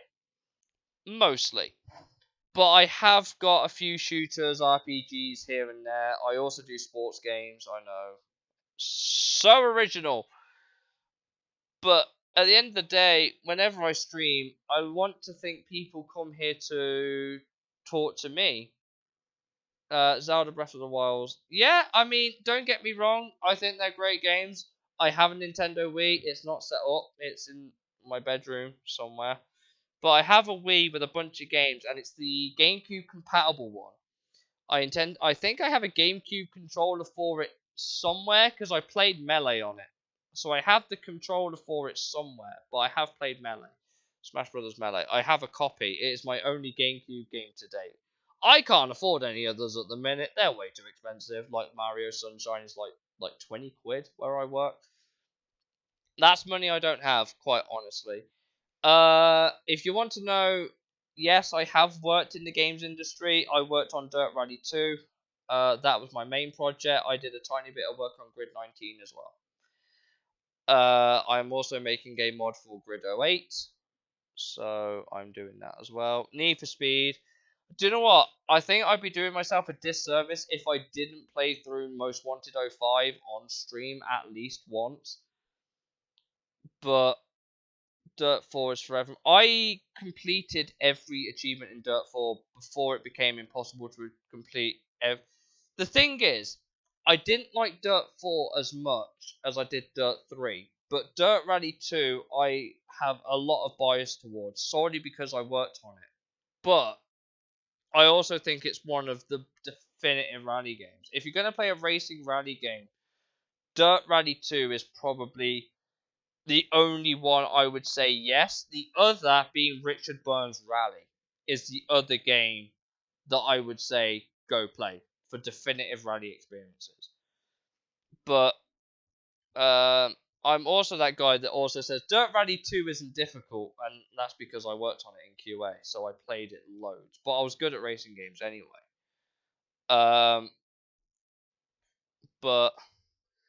I think what is the long? I think the game I've ever. I think I don't know how many times I mentioned it on stream, but there is a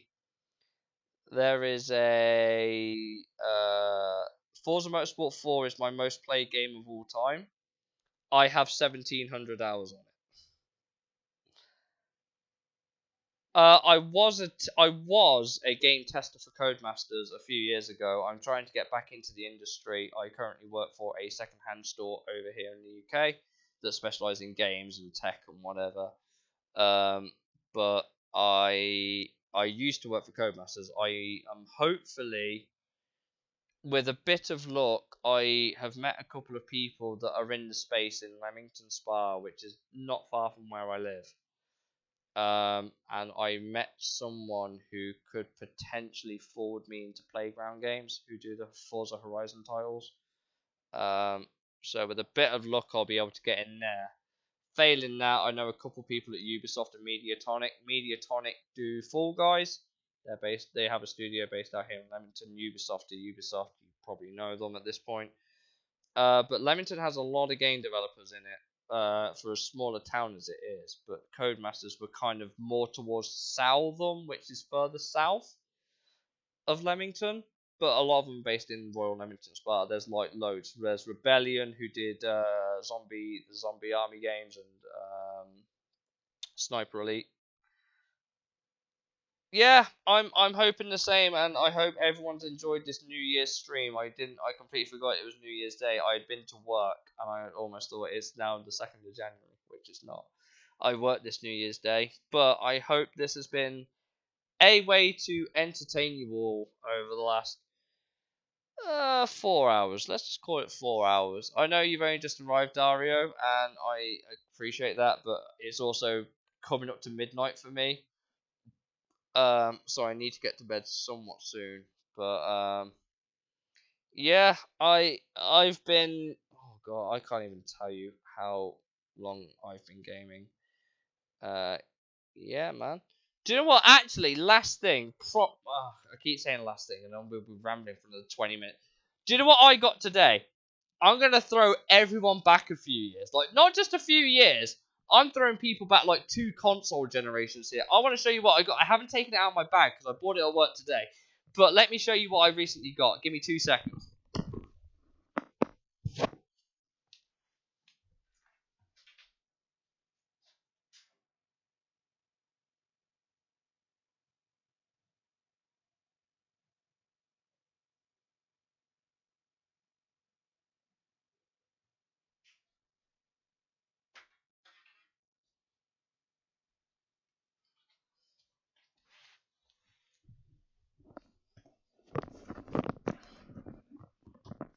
Who is ready to feel unnecessarily old? Who remembers this? Who remembers this? I got the Xbox Live 360 Vision camera. And do you want me to tell you? Colombo, yeah, exactly. I got the 360 Vision camera from work today. I paid like what? I think I paid £2, £2 something for this. No, actually, no. I think it was actually no. £3.70. I paid £3.70 for this. Do you want me to tell you what spurred me to buy this today? Not only the fact we had it at work, but do you want me to tell you why I bought this? Just for shits and gigs. There was a game on the 360 called Viva Pinata Trouble in Paradise. This is required for 2 of the achievements on it, which I own Rare Replay. To get 2 achievements in Viva Pinata Trouble in Paradise, you need this, a 360, and a physical copy of the game. But if you scan 10 cards with this, you get 2 achievements. That is the only reason I bought it. The only reason. It's a 1440p web. Is it?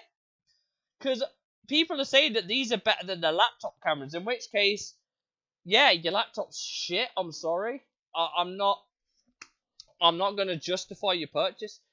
But it was also used for Burnout Paradise on the original release, not the remaster, but the original release, and this was required for one of the achievements. You can't get it anymore, they've sunset the servers. But you also needed it for that. And they're the only two games I can think of that actually require it. I have no other idea what else this actually has a function. Is it worth it for that, even on thousands of pounds of laps? And then with me, I only care about never. The thing is, right, my Xbox gamer score at the minute is sitting at about 205,000. I have only ever completed 87 games. I've only ever completed 87 games on Xbox. Like, fully. Every achievement. Half of them I can't do anymore because they're all 360 games that are really old and you can't complete. But I'm also the same guy that bought the 360 Kinect at launch. I know, shock horror.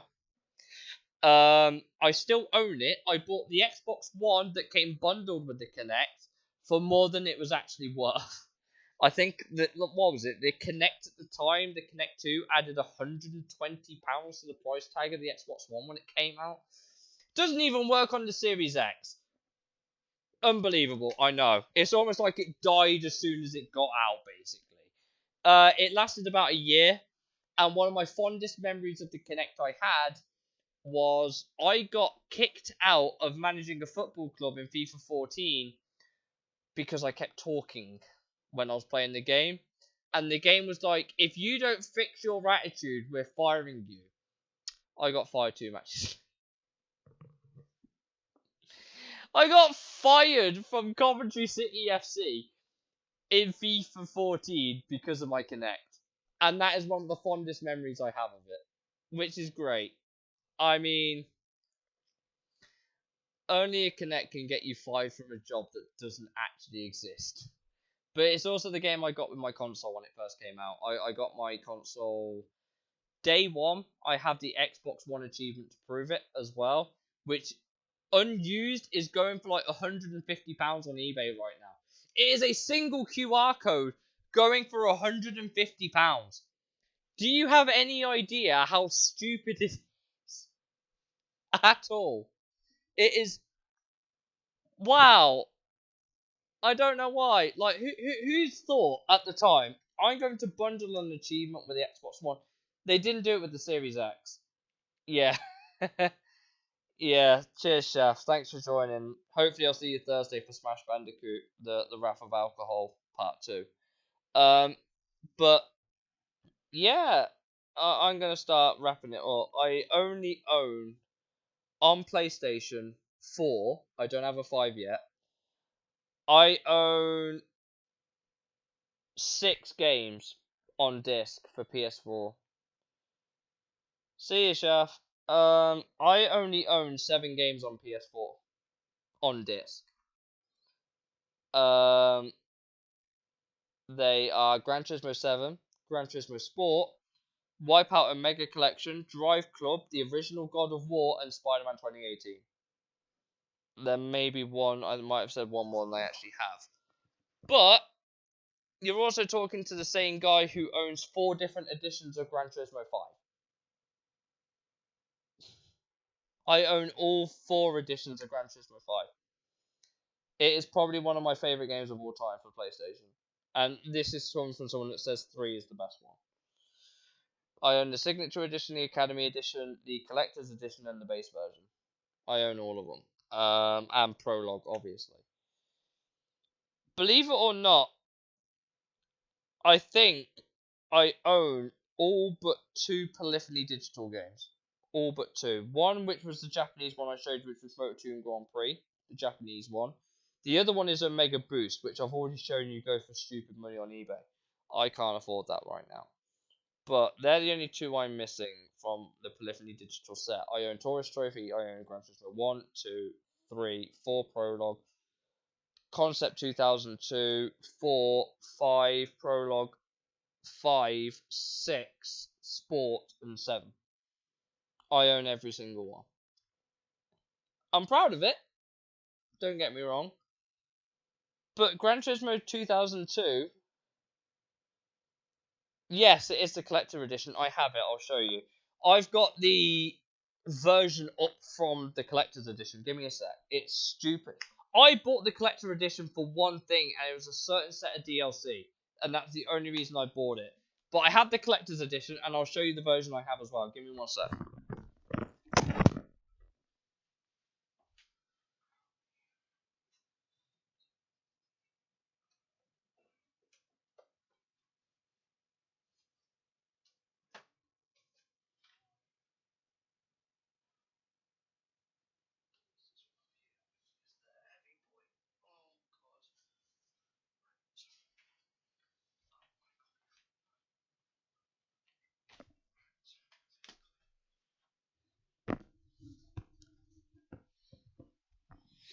So, the collector's, my base copy of 5 is in my bedroom. You can take my word on that.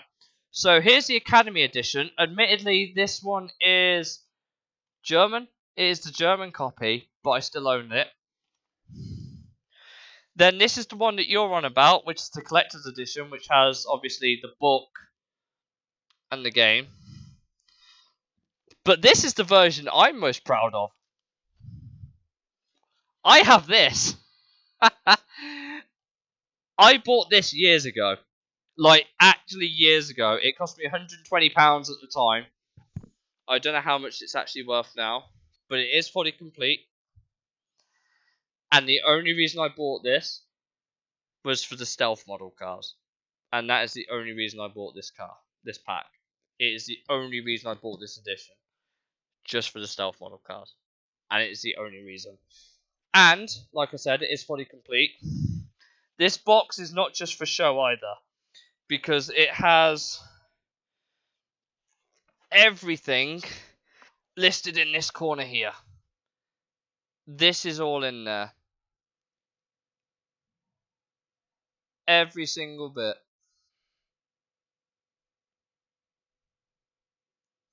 It is probably one of my most favourite assets I have as a collector. It has the model car, it's got the DLC code with it, has the case, like the big tub. It looks like this, by the way. It looks like this. This is everything that kind of comes with it, not including the DLC code. And yes, the wallet is in there as well. I have the wallet. I actually used the wallet for a while. That's kind of devalued it. There was a competition to win an SLS in here. There was a branded leather wallet. Copy of the game, 200-page driver's guide, which was the Apex book. There's an art book in here, which I haven't actually looked at. A scale 143 model of the Mercedes AMG. Has a exclusive livery on it. A keyring and USB. Containing digital GT content. I've never looked at the USB. I'll admit. 11 cars with enhanced performance. That's the Chrome line and the stealth models, and a special theme for the PS3. It has everything in there. I've used all the codes, obviously, but I can always re-download them whenever I want because they're on my PS3 account. So I have that going for it. But I've never looked at half the content in here. I don't think I've ever looked at the art book, but it is in there.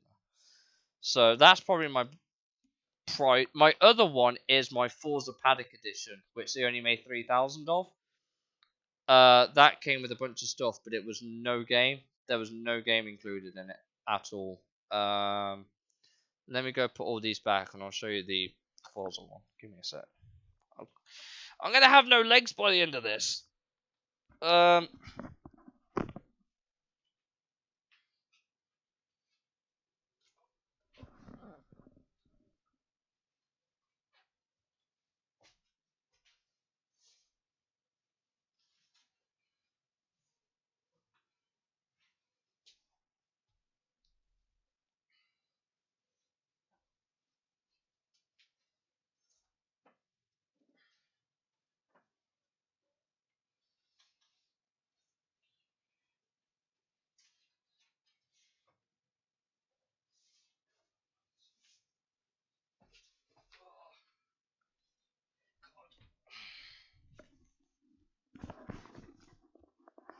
So this has no game in it at all. It is solely branded Forza merch, basically.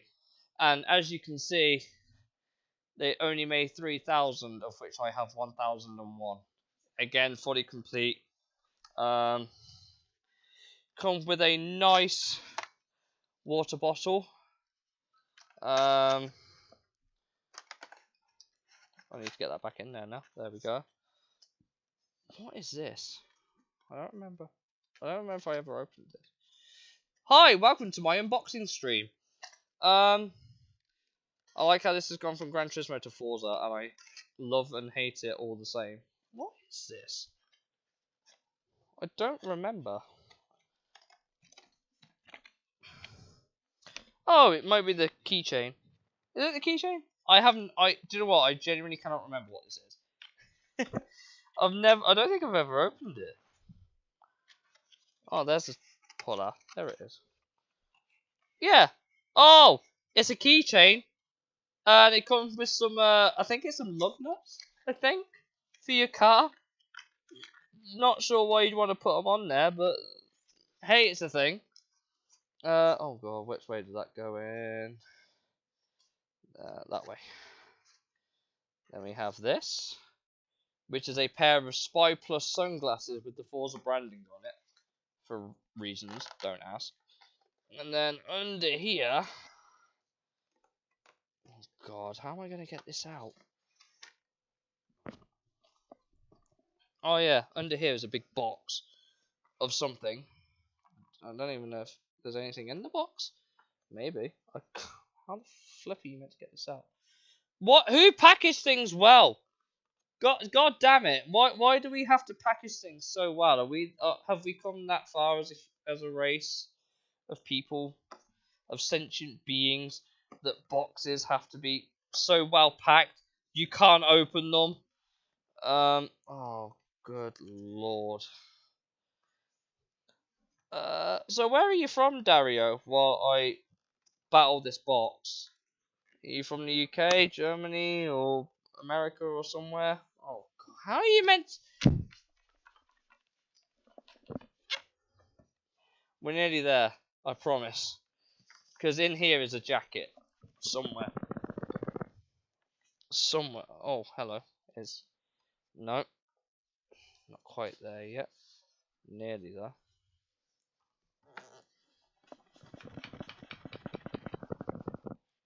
What on earth is... What is in... Oh, yeah. So there's the bag for the the jumper that I wore. This literally does nothing but hold the jumper. It also acts as like a platform for everything else, but here's the jacket.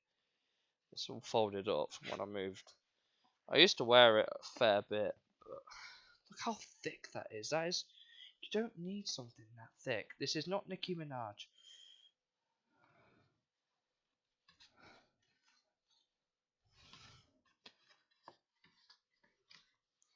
Hey, the 1S is still a good console. Don't get me wrong. To be fair, only what was it? 3, 4, and what was it? 3, 4, and Horizon 3, 4, and 5. I think were the only ones that you could play on PC. 2 and 1 were Xbox exclusive. They weren't doing PC back then. Good on Microsoft for broadening the horizons a bit. They made Sony do the same as much. I now need to find out a way to repackage this damn thing. Ah! Don't ever unbox your collector's editions, whatever you do. They are a pain in the backside to refix.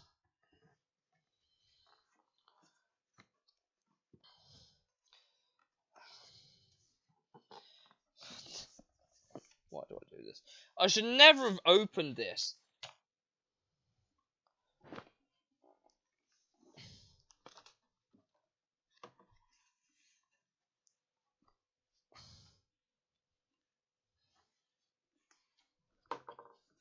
God damn it. How on earth are you meant to get this in here without the...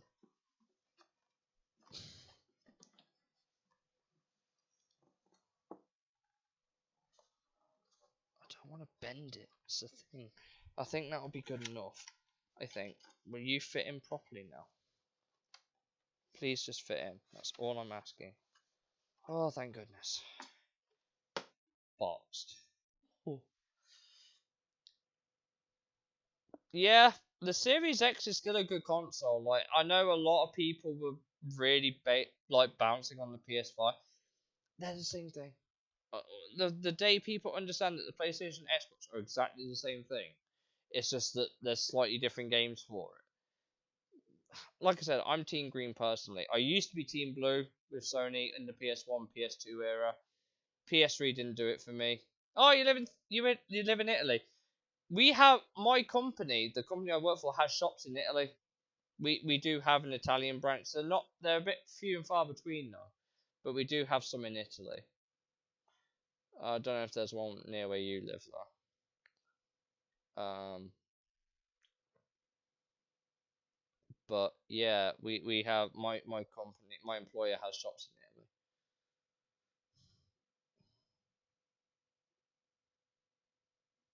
which is kind of cool.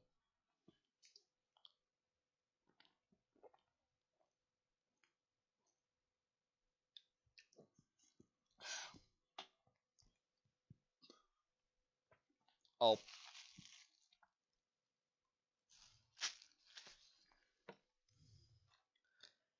I am a sales assistant at the minute for a company called CEX. That is my job. I work for a company called CEX. It just so happens we have shops in Italy. Complete Entertainment Exchange is the full name. I am a ground level sales assistant for all intents and purposes.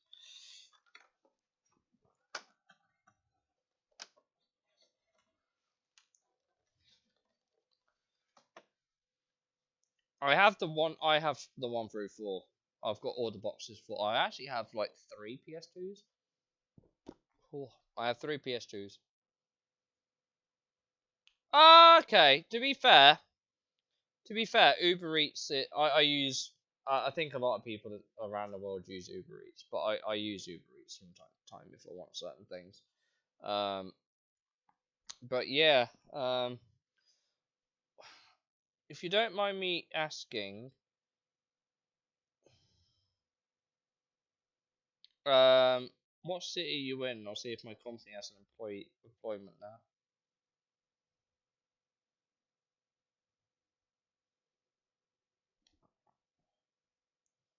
now. Um, Put it up on Google Maps. Oh, you live in Panama. Okay. I don't know if there is one.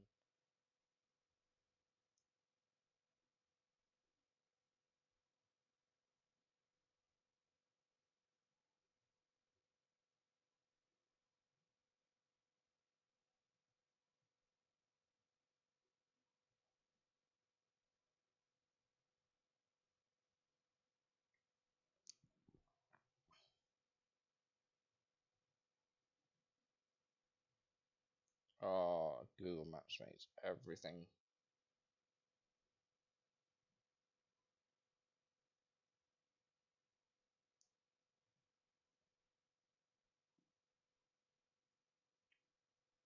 Uh,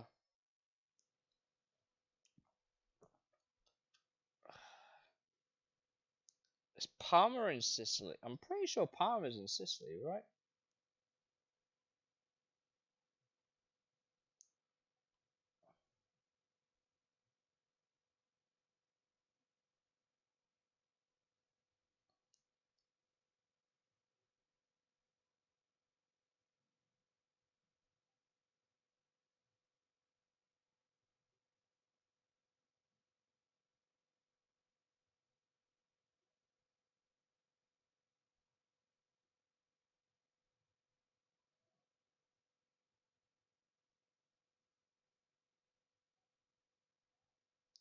No, it looks like Parma's on the mainland by the look of it.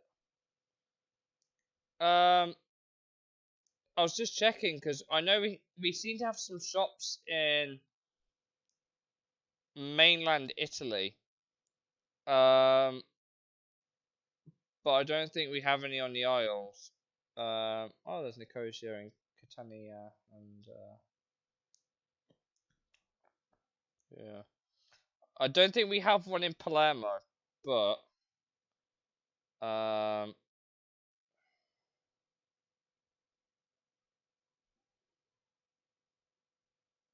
let me see if I can Google it.we by let's put up Google it.webuy.com. Should bring up the Italian. Yeah, it does.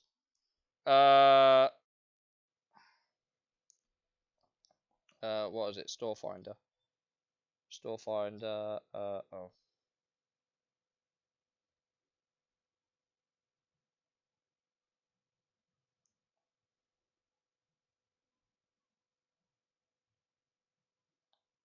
So, yeah, I would, but I'm just a sales assistant. But if you want to know, this is our website on Italy. It's it.we on this camera's pants. it.webuy.com. They've got shops in Milano, Parma, and Bologna, specifically Amendola, San Felice, Repubblica, and Viale Tunisia. But they have shops on mainland. I think the biggest one is like, yeah, they usually look like this. Like, for the shops, they usually look bright red. But they have a few stores in Italy. Not many. They have, God, they have so many in the UK. I don't even know.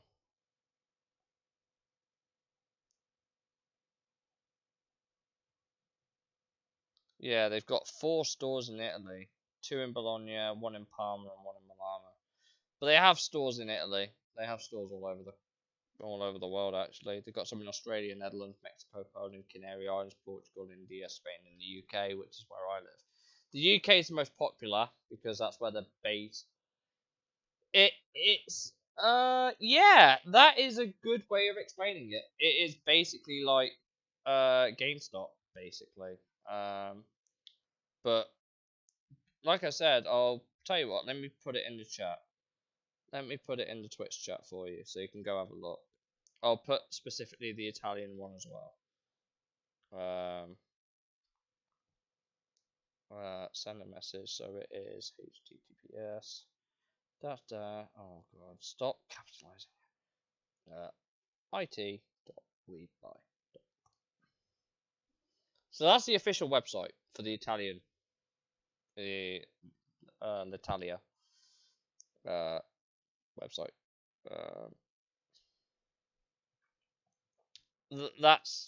That's where I work, but not in Italy. I work in the UK store.